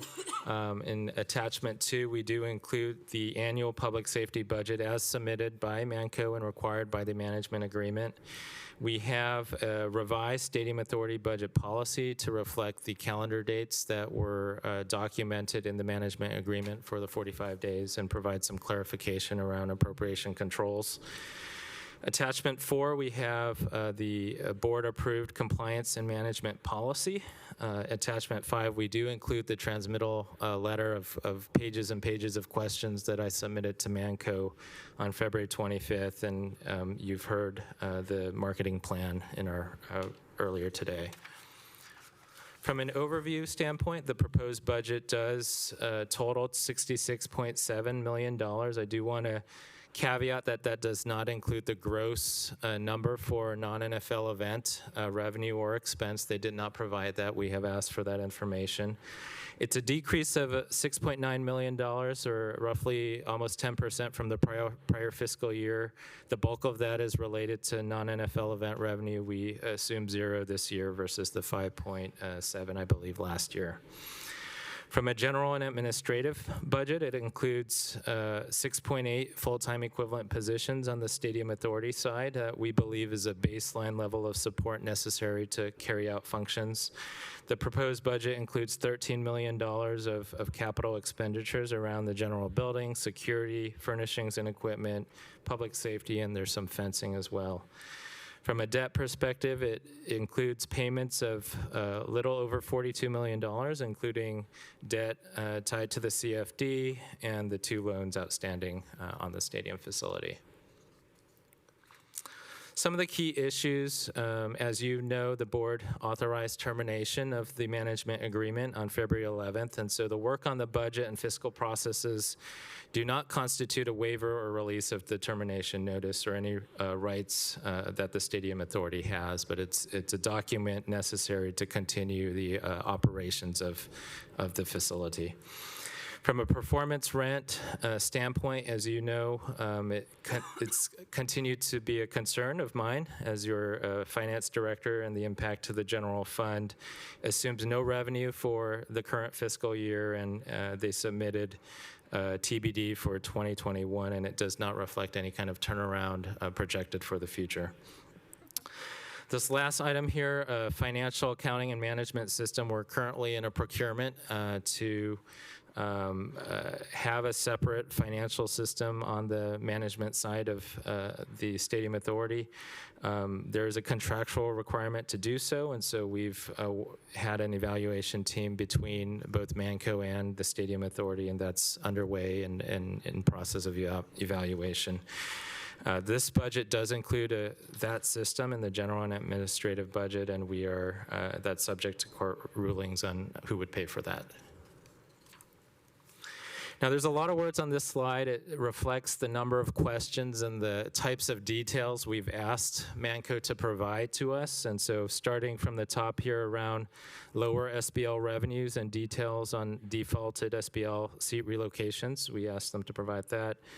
Around non-NFL event activity, we're looking for the gross revenue and expenses and contracts associated with the events, both in the current year and in next year.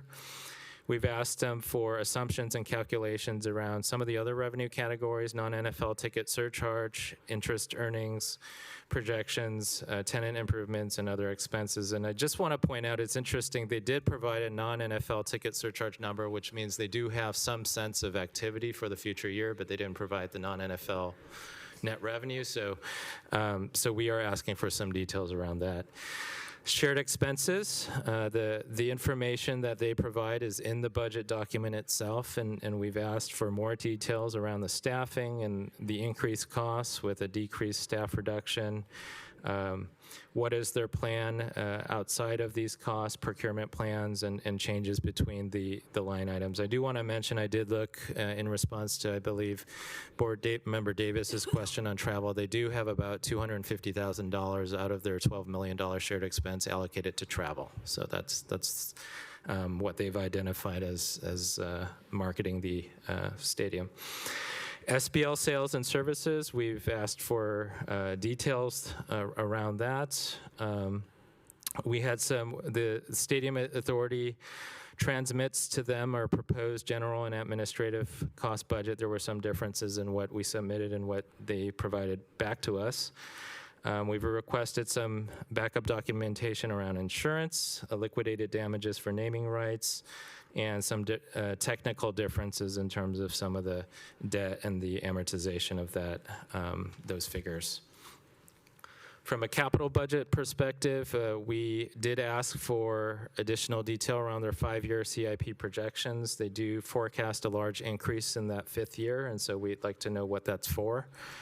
From a prioritization standpoint, we asked them to identify what projects are the highest priorities, any information on savings and timelines for existing projects and proposed projects.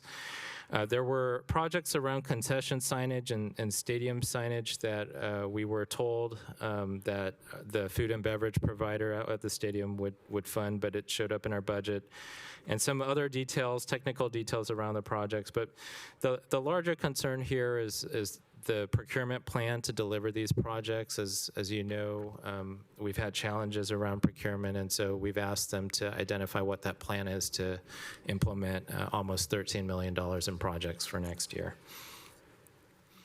From a work plan effort, the Stadium Authority continues to engage the community in outreach. I know one of the priorities coming out of the January priority setting retreat was to look at the recommendations out of that. So that work effort is underway and will continue.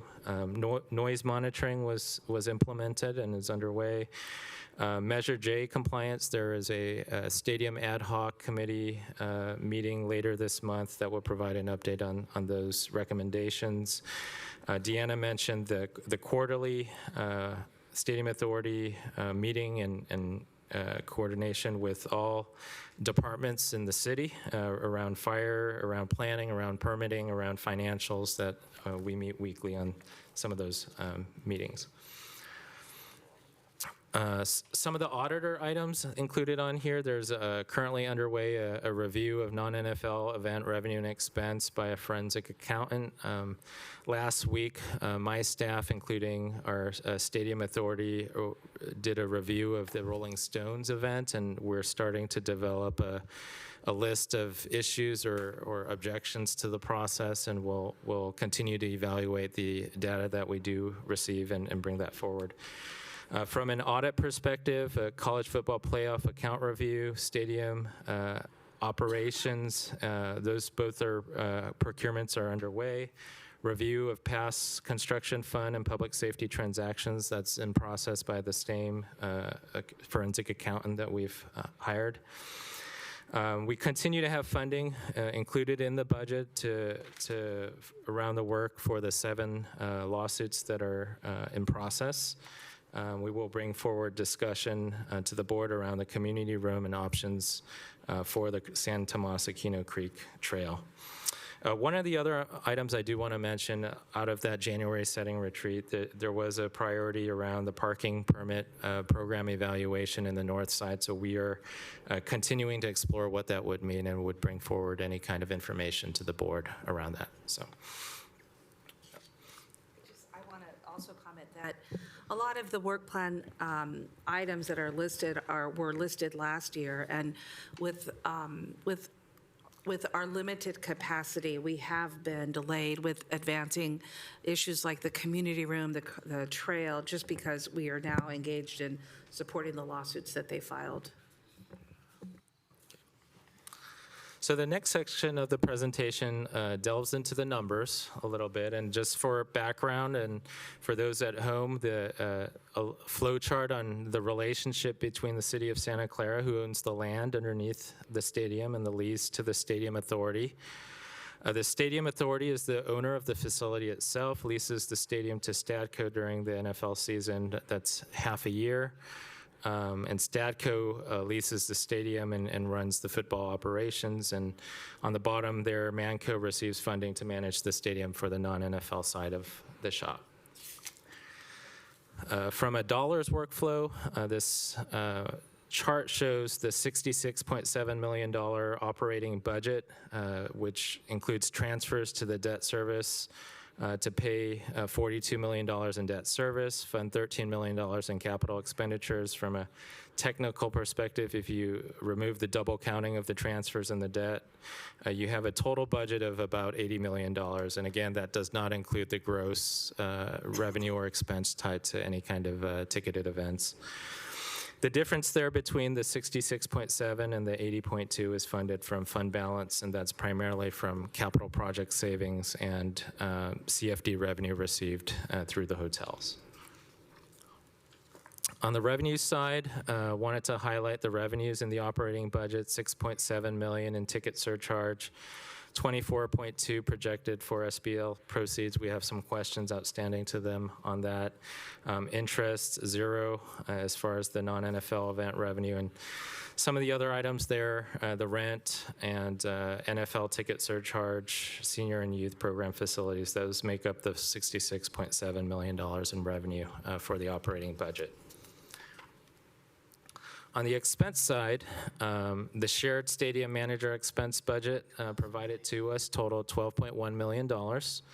SBL sales and service, $3.6 million. And a couple other large items are Stadium Authority general and administrative budget to fund the roughly 7 positions, litigation, audits, contracts, $4.8 million. And the transfers out for debt, $41.8 million there.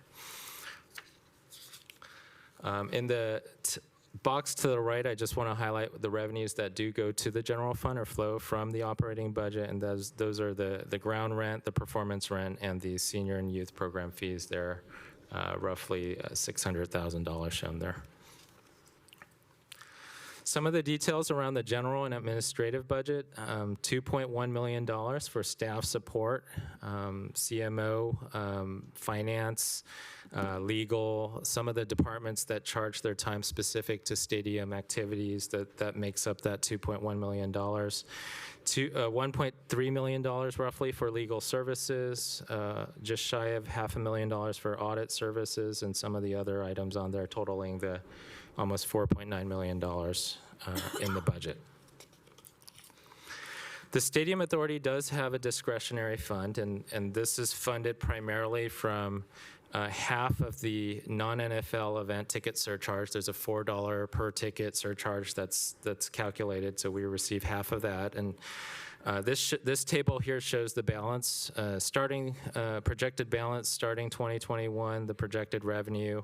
We have $250,000 proposed for any kind of unanticipated discretionary expense that this Stadium Authority may face, with a forecasted balance there of almost $2.4 million. I do want to say that this fund has been used in the past to cover NFL public safety costs above the threshold, and as that's in litigation, this is a kind of a pot as a buffer if in the event that there needs to be a payout for that. You've seen and you've heard that we're forecasting zero as far as a performance rent. This is the formula that gets us there and shows that the credit from the ground rent, any kind of net NFL event revenue is split 50%, and the rest goes to the general fund. This chart shows kind of the NFL performance since the history of the stadium, $5.2 million and almost 200 events in our first year.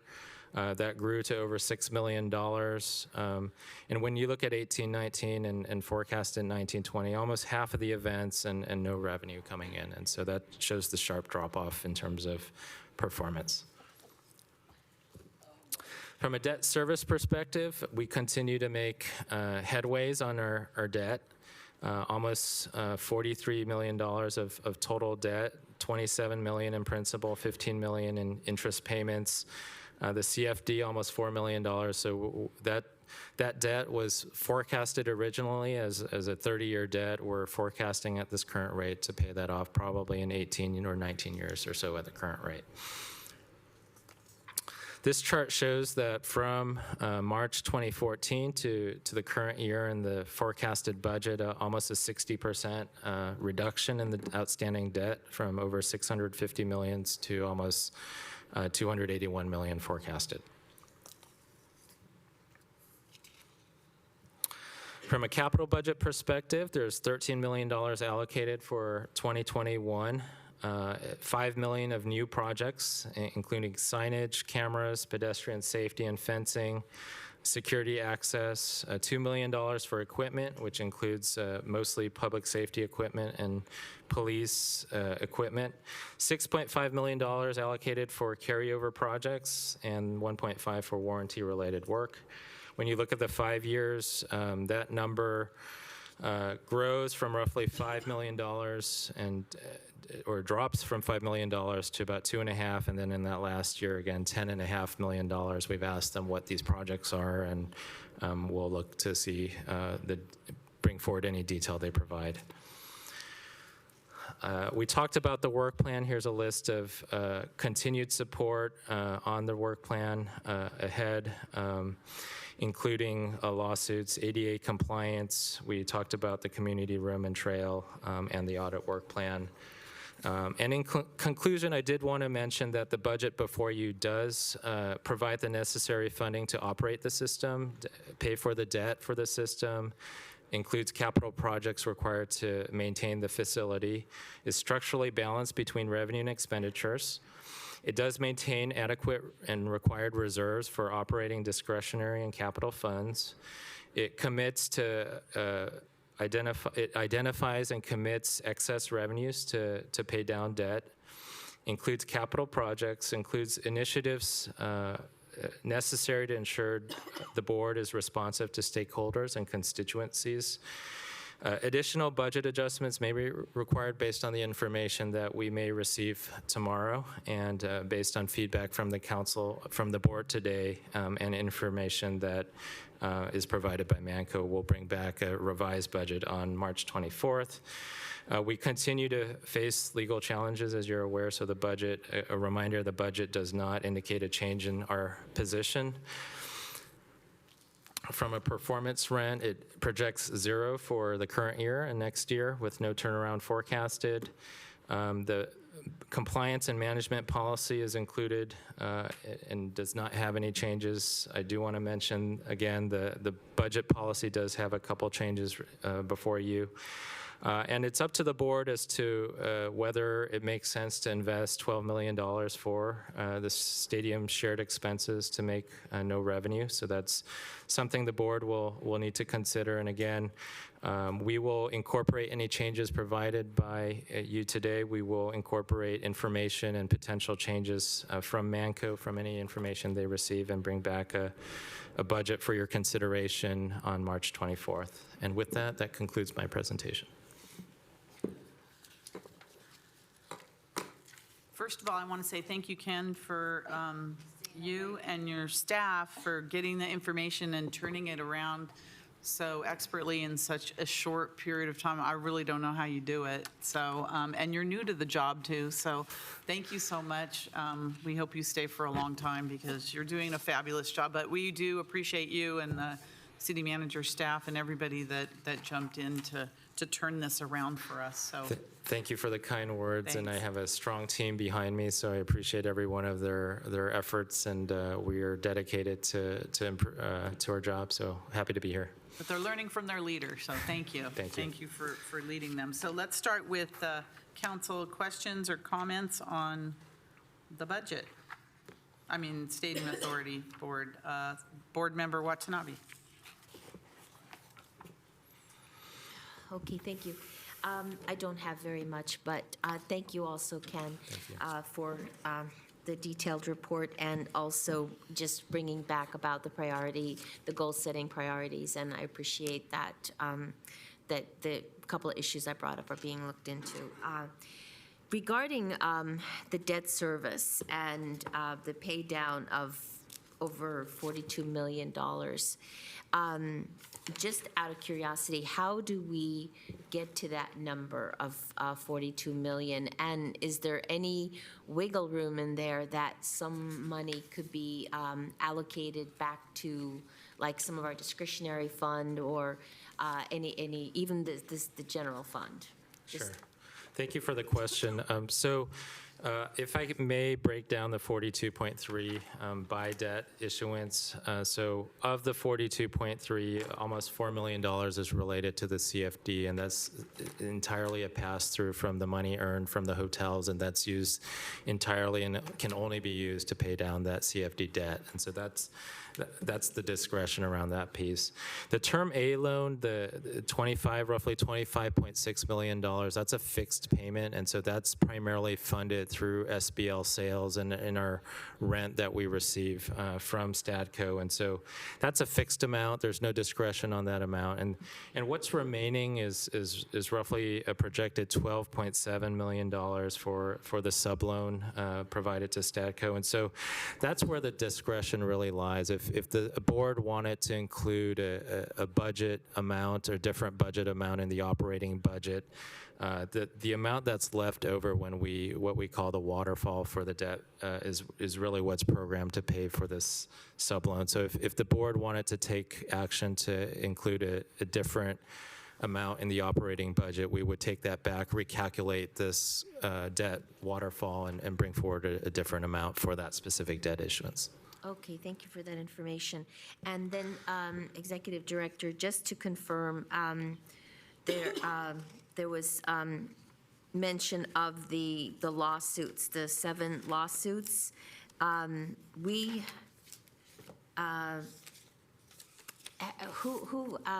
Who has filed all the lawsuits? I mean, are they all on the 49ers? Are they all on, or, I mean, have any, I guess, been filed by the city or the Stadium Authority?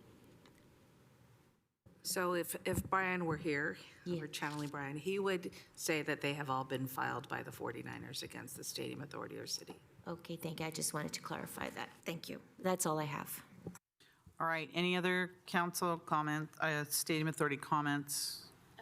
Questions? Stadium Authority member Davis. Thank you, Mayor. Sorry. On the, Ken, on the carryover, the CapEx budget carryover, there are a few line items in here that I just wanted to ask questions on. Sure. And on page 46, it says stadium insulation above 300 level, below 4 and 5. So they want to add new insulation. Can you tell me, was there a warranty on that? And why are we in, because it says carryover, so can you explain that to me? Like, why is that there? It's $150,000, no, yeah.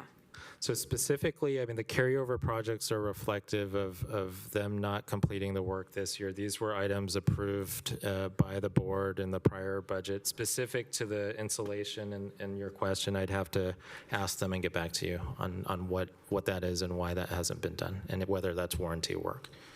Yeah, because that would make a big difference in the budget, don't you think, of 13 million? Especially if it's a carryover. Going down to audiovisual on the same page. Radio booth cabling, another 2019 to 20 carryover. If they're receiving the broadcasting rights, then why are we paying that money? Wouldn't that be an installation on their part, or why is it on our CapEx? We'll ask them to provide a response. Boy, they're going to be spending a lot, aren't they? Okay. And the signage on page 47, street signage, another carryover from 17-18. So can you explain that one, street signage? I mean, they have signage out there. What is the ask here? So on this project, this is actually a project on the Stadium Authority side. I believe it's led by Public Works and working with the police department. And we'll have to get back to you on the status of where that's at. Yeah. This is one that we've delayed, wanting to leverage the dollars so that we have maximum communication with signage as we bring forward the related project and the stadium, and make sure that everything is appropriately flowing with respect to signage out there. So we've delayed it for several fiscal years. We don't want to put signage in and spend $1 million and then come back and say, let's spend more so that we can now comply or leverage opportunities with the related. So we're not paying double amounts Is that the for, right project? yeah, I'm just trying to understand. There's so much Okay. signage out there, so I'm just wondering, like, what, This is our request. One of the changes that we've made to the capital list is you'll see a new column, it's second column to the left, Stadium Authority requested, and so we've noted here where before they were just all listed out, now you'll be able to differentiate between what's our request versus what's the stadium manager's request. yeah, because it seems like, okay, and zooming out, all right. And, oh, back to page 46, I'm sorry, Ken. Asphalt? They want to slurry coat the visitors parking lot on Tasman, Gold 4 and 5 parking lots, and South Access Road. Okay, so my question is, we have a cost split with them. They make between $40 and $100 per space.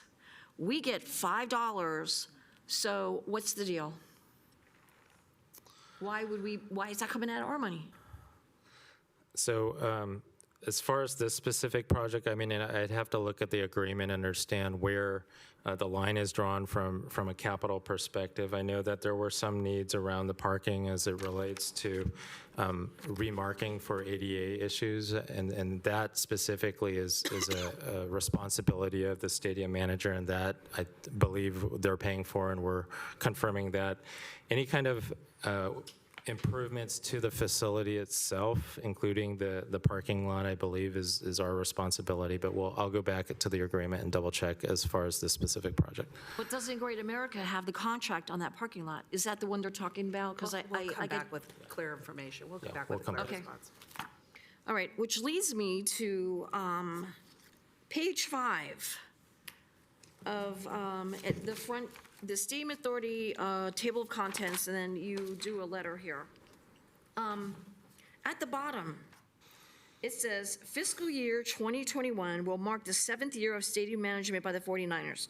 Through a sole source, no bid procurement, I think we had our procurement guy here, Management Co. was bought out on touting strong public assembly facility market experience in management of a stadium and non-NFL event marketing. So we're spending $12 million to get a, let me get this right, a TBD, and clarify that for me. Does that mean zero money for $12 million? To be determined. Okay. Insane.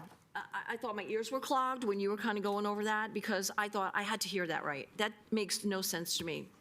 So when I read this comment, I didn't really want to ask the questions, because Stadium Authority Shahal seems to be focused on single source contracts. So I would like him to ask the questions, because why are we not competitively bidding, and what's going on? Why is it good for them, and then we're called out on the city end of that? So that is my question on that. I would defer that to Mr. Shahal.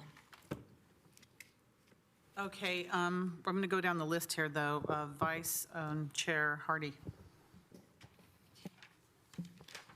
Thank you. In the last report, where there's a lot of questions on page 11, under other expenses, I guess I'm horrified where it talks about the final budget, and it says Stadco's final budget proposed for 2021 goes from 100,000 to 1,400,000. The question 31, it says, please provide a detailed explanation of this line item and why it increased by 1,300%.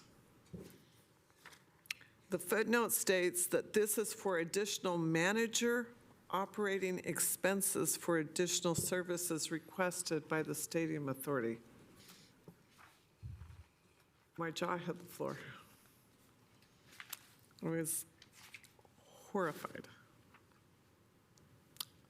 I don't know if I there's think any that's answer. is that a at this point. question? This Is that a question? This is one of, Am I reading that correctly? you are reading Yes. that correctly, and question number 31 is our question to them. Ah. One of the ongoing disputes that has taken place between the stadium manager and the Stadium Authority is providing us with information, and their response has often been that they'll provide it, but we have to pay for it. I want to note I think it's in the cover letter. In the cover letter for the budget on page 9, part of the reasons why the Stadium Authority has disputed, and so I predict that it's probably their cost of what they assume it will be to pay for the ongoing requests that we have made. However, if you look at page 9, there were several financial accounting management obligations in the agreements. One is for pre-opening obligations to establish a chart of accounts and accounting policies. The second is to maintain effective internal controls with respect to compliance with all applicable laws, minimize the risk of noncompliance, and to provide for the detection of any noncompliance within a timely manner. The next one goes on to read, "The stadium manager shall maintain complete and accurate books and records relating to the operations of the stadium and its services provided hereunder," and then that they should use efforts to maintain separate records. Had we had clear, accurate, complete records and operations and them be reflected appropriately under these clauses that I just read, you wouldn't have to incur that kind of cost. Okay, thank you. Thank you for that question. Authority Member Chahal. Thank you, Chair. Let me first address Authority Member Debbie Davis' question.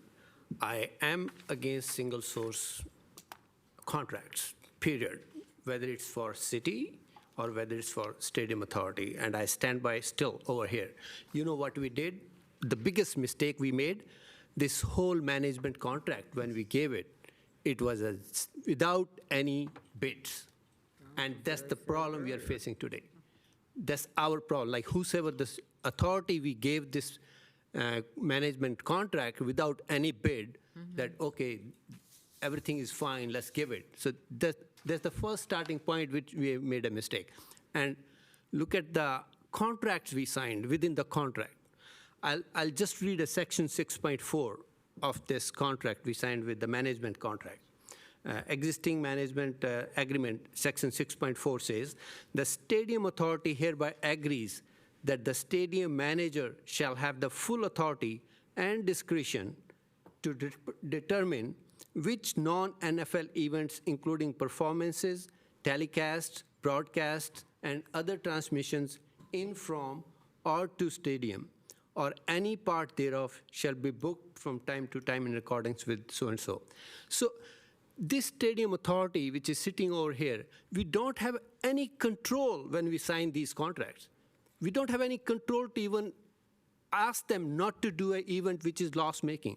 There are so many events which are making loss-making. How are we not able to control that? So that's my point. Like when we sign these contracts, we are signing these contracts blindly, and now we are trying to challenge this, challenge that, challenge this. So we should not have signed these contracts where we give them complete authority. Hey, you do whatever you want to do. Multiple years, you can have events which are not even profitable, loss-making events. You can do multiple years. So that's my problem.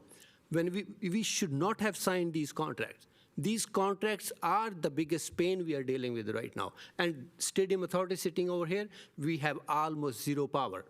We cannot do anything, and we are not able to do anything other than we say rescinding this contract. Okay, that goes to the court, and what we signed over here is, hey, you book whatever events you want, you control everything, we will not be able to do anything for you. So those are the issues. And I'm still with you, Authority Member Debbie Davis. They should be coming up with the multiple bids on every contract we want. And I stand by that. And I stand by that for the city, and I stand by that for the Stadium Authority. I hope that clarifies my position on that. And the other point, I would like to touch base when Chair Gilmore mentioned that we should not be doing the marketing plan in parallel. Who is losing with this when they are not doing anything, and we are just trying to complain, basically. We're complaining, or your plan is not good. We keep on complaining your plan is not good. Your plan is not good. But are we trying to be a part of a solution?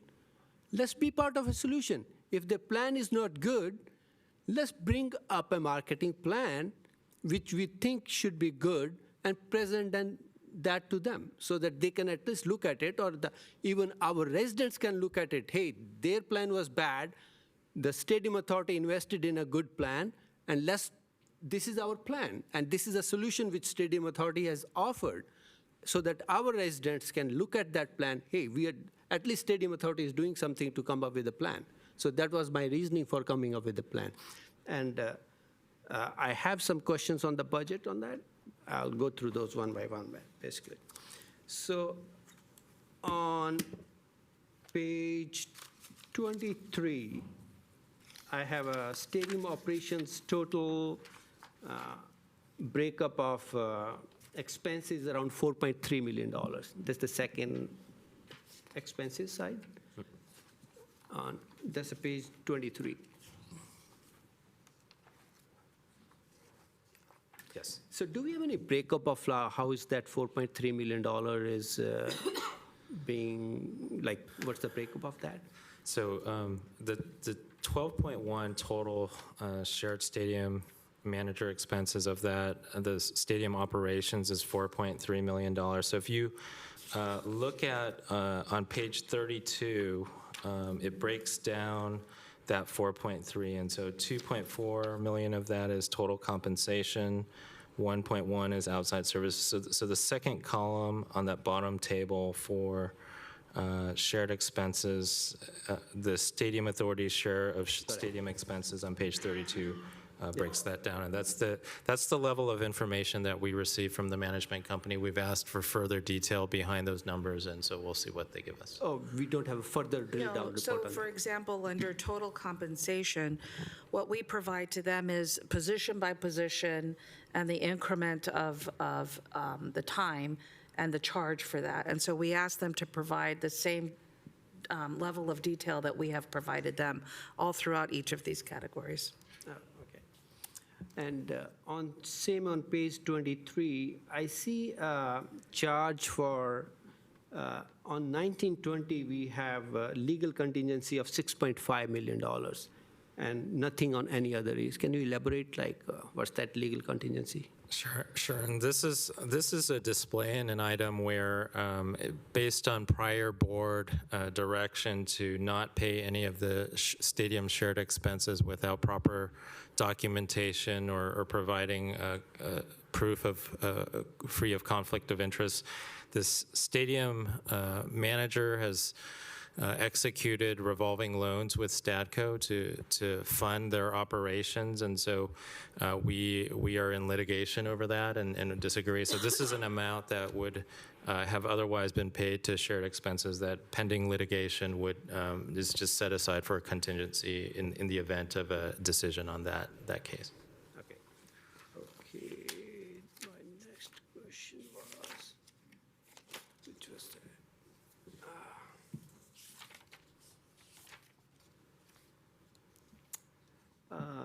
there was this one budget, like, where we have, I'm missing that screen, where we have around $4 million from the stadium authority expenses, right? Which is the, where's that table is?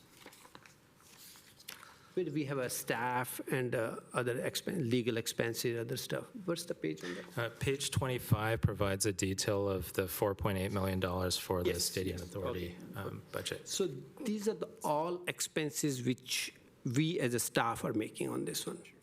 Is that Yeah, correct? so this is on the Stadium Authority side. It reflects the staff time from various city departments that we spend on Stadium Authority issues. So that total roughly is 6.8 FTEs for staff support. And then the legal services, the outside legal counsel required for litigating cases, audit services, and consultants. So we worked with all our city departments to determine what was the share of the activity that they provide for the Stadium Authority. So this is the budget that came out of that. So this is purely what we 100% our staff is controlling, basically $4.8 million. That's correct. Okay, got it. Okay, and I really thank you for putting this together.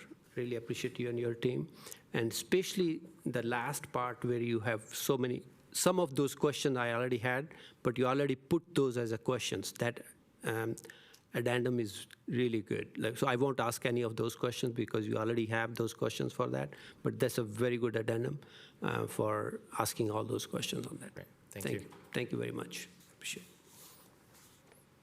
Authority Member O'Neill? Thank you. So once again, kind of touching on the subject of the contracts, I agree with Member Chahal that, as I said earlier, these contracts aren't what I'm sure now anybody would want. So, anybody, we all know hindsight's 20/20, as you know, but I disagree with that there aren't things that we can do now, because as the city manager, the executive director explained, I mean, they still have an obligation to perform. We may not be able to tell them, you know, don't book Monster Jam, we want to see roller derby. I mean, we certainly can always make those suggestions, but we certainly have the right and the obligation, because as we've been using the word fiduciary a fair amount tonight, and I've used that word myself with members of the a management company, they still have that obligation to perform. And we still have an obligation to the residents and the taxpayers of this city to ask those questions and to expect that they're going to perform. So, and hopefully, you know, I think if you establish a dialogue, if you're asking questions effectively, and if you're communicating, you know, we would hope that the dialogue would improve and we would both be learning from the process and that we would see improvement. But right now, you know, unfortunately, I used to study communication models, and right now the communication seems to be going one direction, and there doesn't seem to be that feedback. I mean, so it doesn't look like anything that we're talking about is being incorporated in as we go forward. So, you know, that obviously is an ongoing concern that we're trying to address. So one of my questions, I'll get on to some of my questions. As I looked at a lot of these things, whether it was the public safety or some of the other things that were kind of, and this is maybe getting down in the weeds, but that are being labeled as a capital expense, to me, some of these are very small. Shouldn't they just almost be like an operating cost? And I know when back where, where I spent a lot of my life, near the end, almost all computer equipment, everything was just expensed. It was almost like there's, not really value, worthwhile to carry that as a real capital investment. And so that's just kind of a comment. And once again, looking at a lot of that stuff that's in there, and whether are we going to put timelines on how quickly, we see a lot of stuff is carried over from before. I mean, I know we've had issues in other partnerships that we've had where we've set aside money and working with our, another partner entity, and they haven't moved forward to actually spend the money. So it's kind of like, hey, if it's going to be there, we, as the executive director has expressed concerns about the condition of the facility, let's make sure we're actually doing that. And when when you folks weren't here when we saw the first, but I mean, like the first budget, the whole financial thing was like, I think I held it up at a meeting, like, please, we are kidding, aren't we? It was one page. So we are getting more detail. But so one of my concerns is, has the management company actually established almost like a 40-year plan? When you've got this kind of facility, there's stuff, it's just like your house. You can figure out, okay, how long is this roof going to last? How long is the paint going to last? How long is the carpet going to last? Everything. And I see certain areas but once again, to me, a lot of this stuff is, it is like the furniture and some of that. But, so is there almost like an engineering survey? Like we've heard that there's issues with the fire and some of the life safety systems, which maybe that's just being somebody forgot to put the wrong, or didn't put the right code in, or whatever. But so do we, and perhaps it's another consultant or whatever, is there a plan to look at, this is what we're going to need to do for the projected 40-year life of this facility, and, so that we know that we're adequately putting aside reserves, like if something happens where we find out that there's some other structural issue or some other really major replacement that needs to be done, so that we know, because I can think of another agency I'm on where we got caught with our pants down because something was unexpected and we don't, we're scraping to find the $50 million to do something that, in my mind, should have been anticipated but wasn't. Thank you for the question. So as far as a condition assessment on the facility over a longer period of time, I agree with you that would be a great assessment to have. What we do receive is a 5-year capital budget. It has significant detail in the first year, not so much in years 2 through 5. I'm not aware of a condition assessment that's available. What I can do is definitely ask and see what they can provide. They may have it, and hopefully it's something that they have that would inform a 5-year capital planning, but I'll ask them and see what they say. I had a few questions. I think they were covered by at least some of the authority members up here. I did get an email from a constituent who has a lot of very good questions and good points. So I'm just going to read out some of his points, and then I'll give you the copy of the email. One of the things he talked about a reserve study, and I think Authority Member O'Neill already talked about that. But other things he talked about were, after reviewing the capital budget, where should the Stadium Authority be charged for certain costs and the 49ers and the Stadco be charged for certain costs, and who we're going to be covering such costs? For instance, page 47 of the budget talks about $1.6 million for furniture. I don't know if anybody brought this up yet, but it's furniture for the, let me go. Let me find it, page 46, furniture. Replace furniture for clubs, the BNY Club, United Club, Levi 501 Club, Yahoo Club, other clubs. So what, is that for the benefit of the 49ers, or is that for the benefit of the Stadium Authority? And, you know, which of those areas that should we be, I'm not asking you to answer this now, I'm saying the Stadium Authority should only be participating in costs where it benefits the Stadium Authority at the end of the day. So when it comes to like furniture, you know, it'd be nice to replace the furniture every year, but that's not the reality of it for the Stadium Authority. And also, if everything's done, who actually gets the income from those spaces? They also talk, I think Authority Member Davis brought this up, $190,000 for slurry seal of parking lots. He put in there, they're collecting $40 per parked car, but I think in some of the playoff games, they were like $300, $400, $500 a parking space, where we get $5 or nothing. So what are we, you know, contractually responsible for, and who's getting the benefit for that? There was $600,000 for fiber optic cabling to the radio booth. They get all the broadcasting money rights and everything else, so shouldn't they be paying for that instead of the Stadium Authority? There's a GPS software on page 48 that has a capital cost of $25,000, but they say there's going to be about $36,000 a year in recurring costs as well. So it's unclear how much these things, you know, how much do we get into the hidden costs of a capital improvement and then the recurring costs after that. So I'm going to give you this when I'm done, so you can take a look at it. But I think that I just want to be clear, the ask is for the $12 million for the operating costs for zero return. But one of the things that's really important, and I know it was brought up by others, is that the revolving loan fund. So I think that is we had issues and problems. We started with the Redbox Bowl that the Stadium Authority was not going to approve any costs or expenses unless they were personally brought to the Stadium Authority Board, and we could look to make sure that they were following the bidding and the prevailing wage and everything, because of our discovery of the violations of prevailing wage and wage theft at the stadium. So we stopped that, and it looked as if the Manco started using the revolving loan fund instead of coming to the Stadium Authority Board for approval. So it says, rather than provide the Stadium Authority with complete documentation to substantiate the proper procurement and our absence of self-dealing, we wanted to make sure they weren't self-dealing.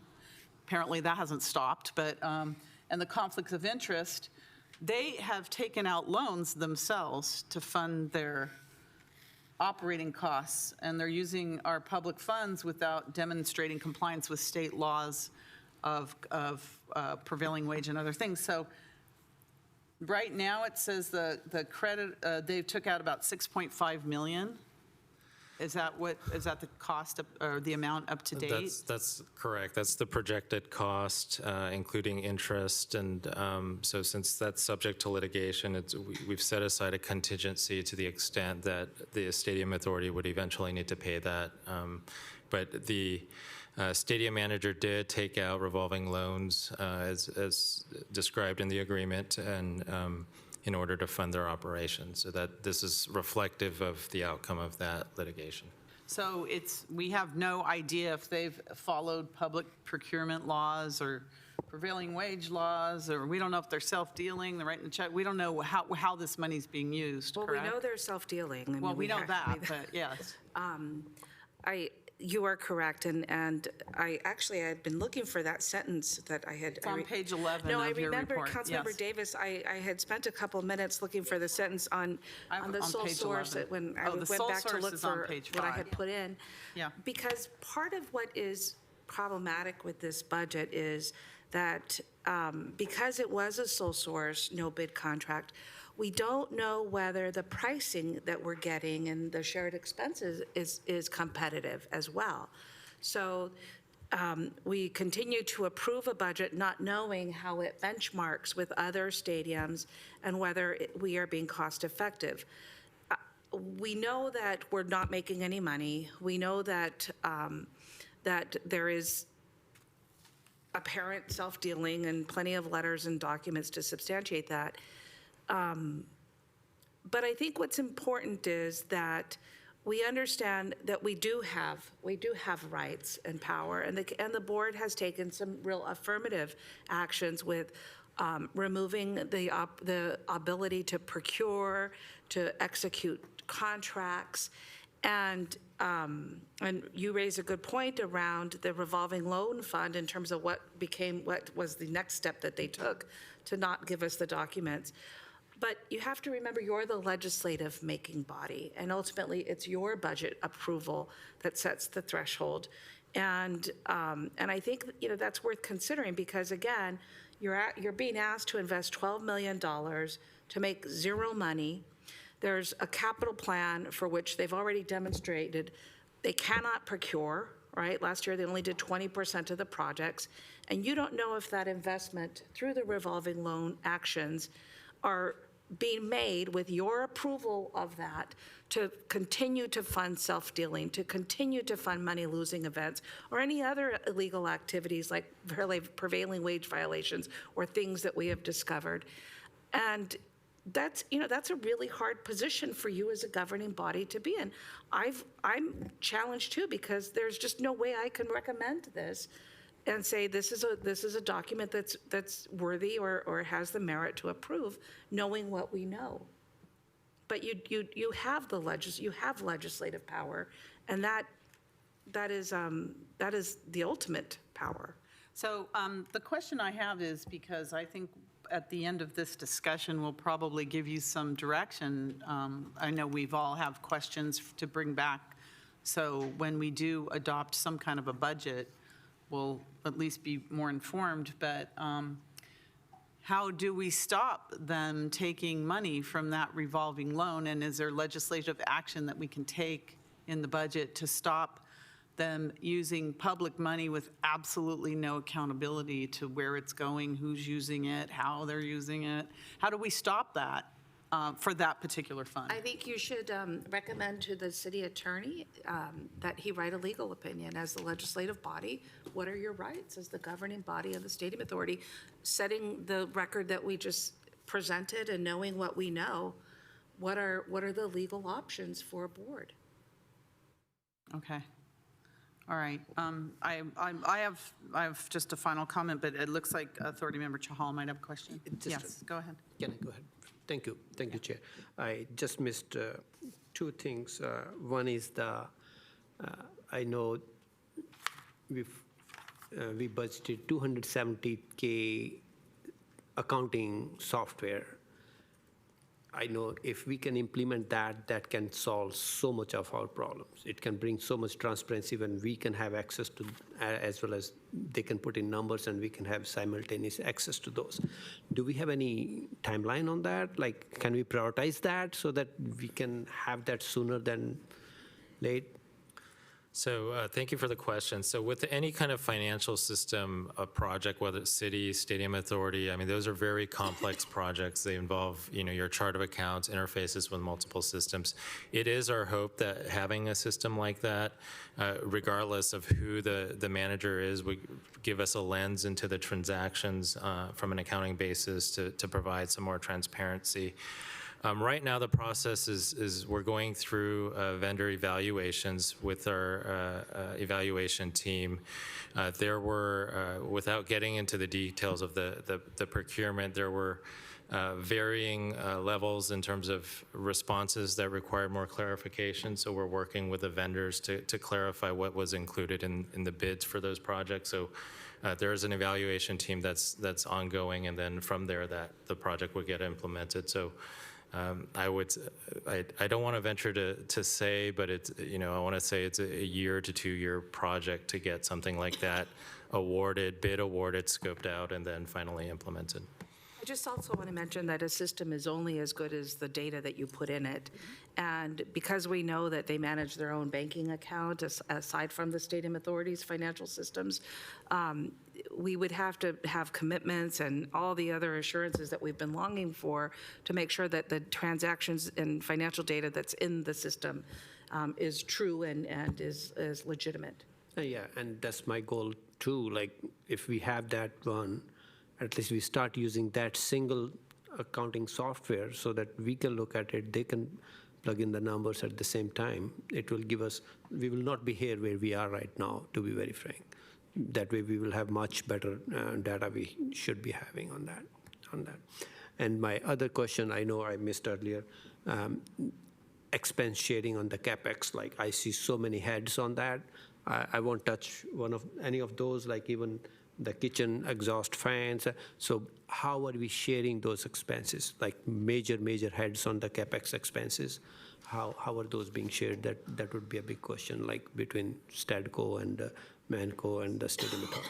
So we'll look at that. We'll look at our agreement and also ask the question in terms of how much of it is related to non-NFL and NFL events. So we'll bring back some information around the allocation of capital projects. Okay. Do we have any laid down like broad guidelines?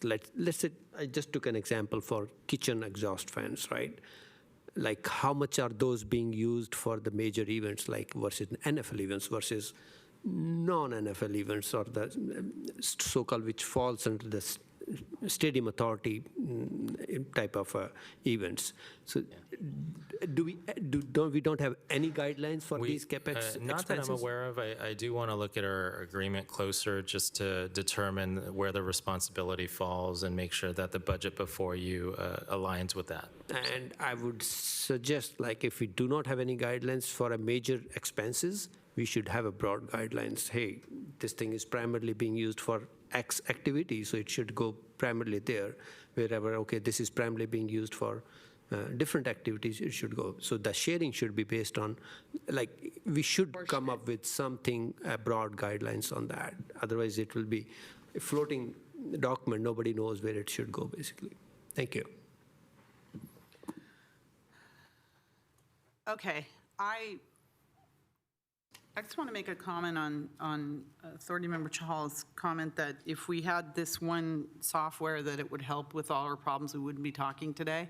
I think that's a big part of what we have, is that we don't have the financial data that would help drive some of our decisions. And so all we have is the end result of zero revenue. We don't have anything to back that up, to prove it. Is this legitimate? Is this not legitimate? We don't have anything. So I know that you had also made a comment that, we complain a lot. Yes, we complain a lot on this issue, and I'm sure some people may be tired of hearing us, but I think that we hired what we thought was a professional company to do a job for us. And what has turned out to be a nightmare for us, that they are not as professional at all as they had made themselves out to be. And we have been trying to work with them for years. But, it comes to a point that if they were in the private sector world, they wouldn't have lasted half a year for the type of results that we're getting. So if you want, I just wrote a quick little list here of some suggestions that we can give them so that we can move forward. Because I don't think that we should do their work for them. That's what we hired them to do. They told us that they were capable of handling this billion-dollar asset on behalf of the public. So just a couple things. One, they need to stop self-dealing. Number two, they need to stop their conflicts of interest. Number three, they need to stop their wage theft. They need to stop letting contracts without competitive bid. They need to stop violating naming rights and other agreements.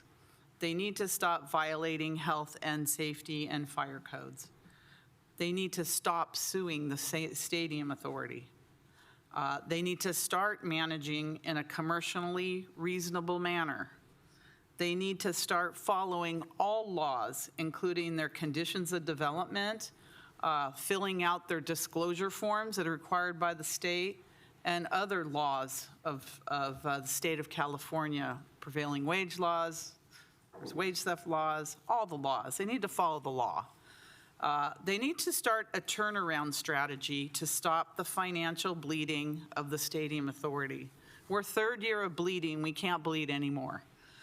They need to start providing documents to the stadium authority. That's what we've been asking for really from year 1.5 forward. And our ask has not changed. We've been very cooperative trying to get these documents. They need to start keeping their community promises. That's the community room, the creek trail, we stopped the taking of the soccer park, but all those other community promises. And last but not least, they need to start following their own management agreement. And I think we are not asking for anything but follow the management agreement. And we have rights on the management agreement, as Authority Member O'Neill talked about. We have rights. All we're asking is if they followed the management agreement, they wouldn't do any of those other things that I just mentioned. So that's some helpful advice. And you do those things and we'll have a great relationship together. But because they're not doing those things, because we're making zero money, because they're mismanaging our public facility, they're mismanaging public taxpayer money, that's why we're here. I can't sit back and say, oh, let's get along while they keep, mismanaging and spending without any oversight of public money. When they have free checkbooks, they're going into a revolving fund and there's $6 million. We don't know where that went. We don't know who that went to. We have no idea. And guess what? At the end of the day, we might have to pay it back. So we need to stop it. We need to have a budget that at least fulfills our obligations to the lenders, make sure we're paying the seat license, money that's supposed to go. And I can tell you, there's not every seat out there that has a license on it either. So if we got every seat license, we need to pay it off as fast as we can at the rate that they're managing. That should be the most important things to us, is to pay down that debt on the stadium. So what kind of budget can you bring back to us that fulfills all our obligations to all the outside interests, like the lenders and, the utilities, insurance, those kinds of things, to keep making sure that it's safe and but that cuts off the bleeding for, the other events that are, I don't think any of us can spend $12 million to make zero. So we do know that there are some events planned. I think there's 3 this year. There's two concerts and a Monster Jam. How can we get those events going and making sure that we sign the contracts and the money is flowing, to make sure it's flowing legally, like we did with the Redbox Bowl, at least we tried to do with the Redbox Bowl, and then cut off that revolving fund so they just can't go take money, the blank check of the revolving fund. So that's the kind of budget I would like to see brought back to us, that we have those events that are already planned, making sure that it goes through the executive director and that there's proper contracts, that you see all the contracts and everything, and not spend all that money to make nothing unless something changes. That's what I would like to see. All right, Authority Member Watanabe and then Chahal after that. Thank you, Chair. I was going to ask, do we need to make a motion or just refer back?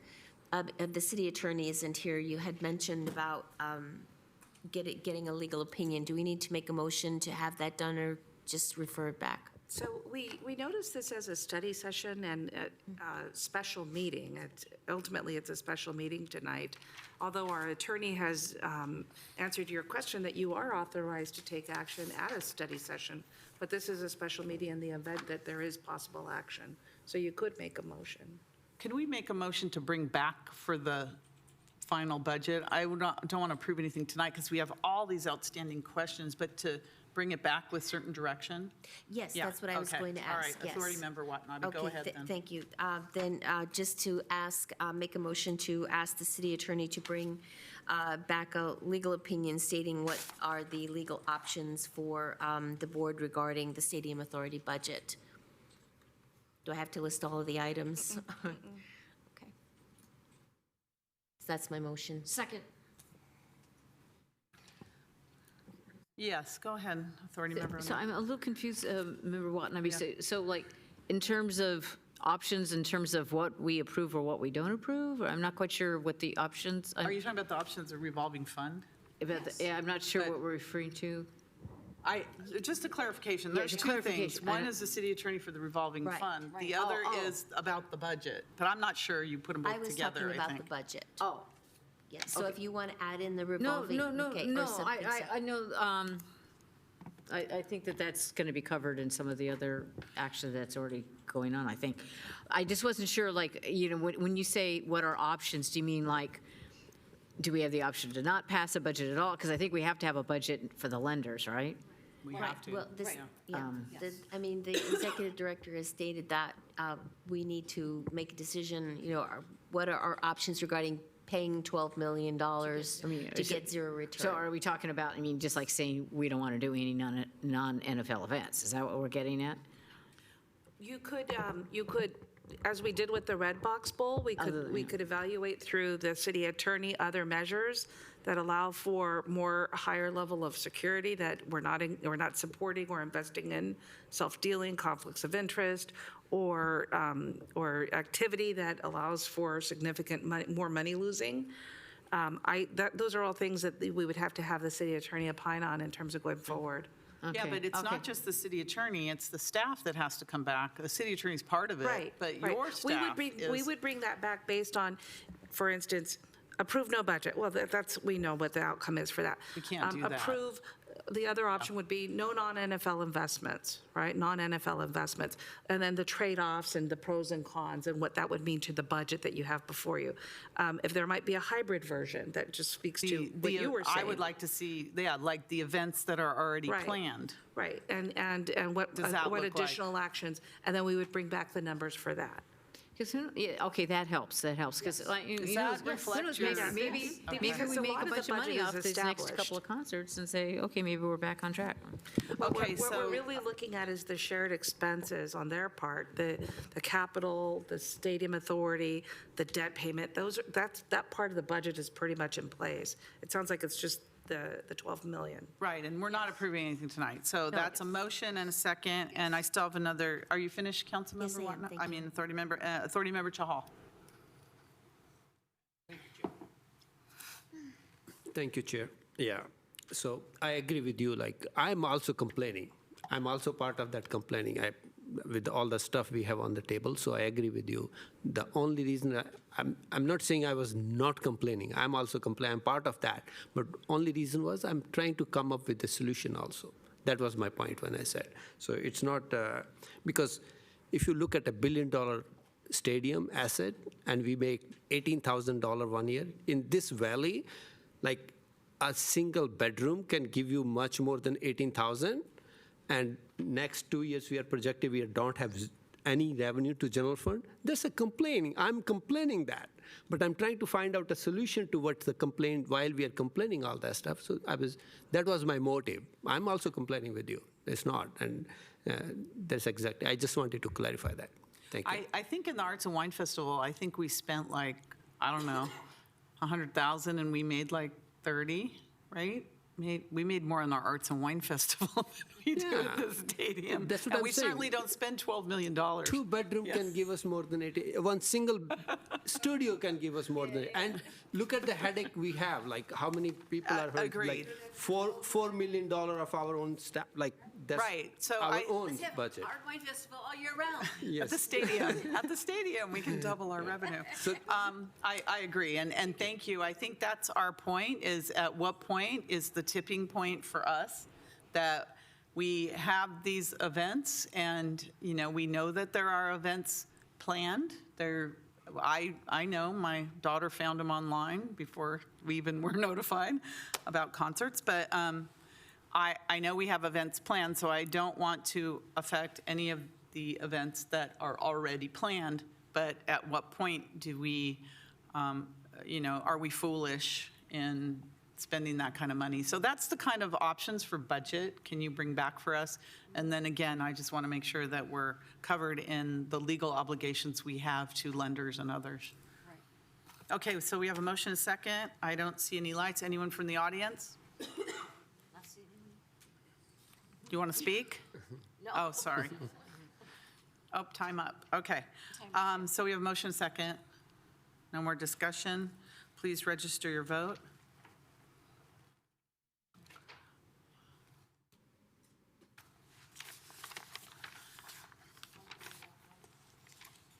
Board Member Watanabe, press your button, please.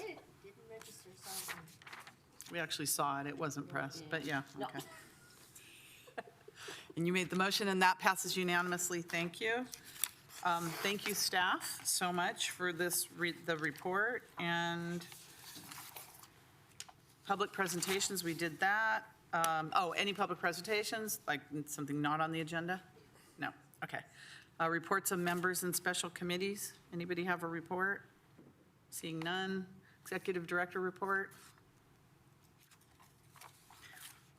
Do you have on other issues? Yeah, well, just Yes. that we're monitoring the coronavirus. Things are changing by the hour, and we will begin putting out more information almost by department for those front-facing staff in terms of what instructions and new guidelines are coming out.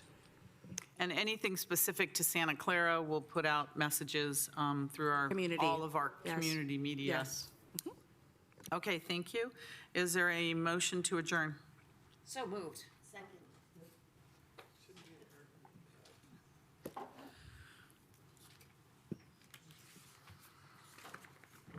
Motion second to adjourn? Please register your vote.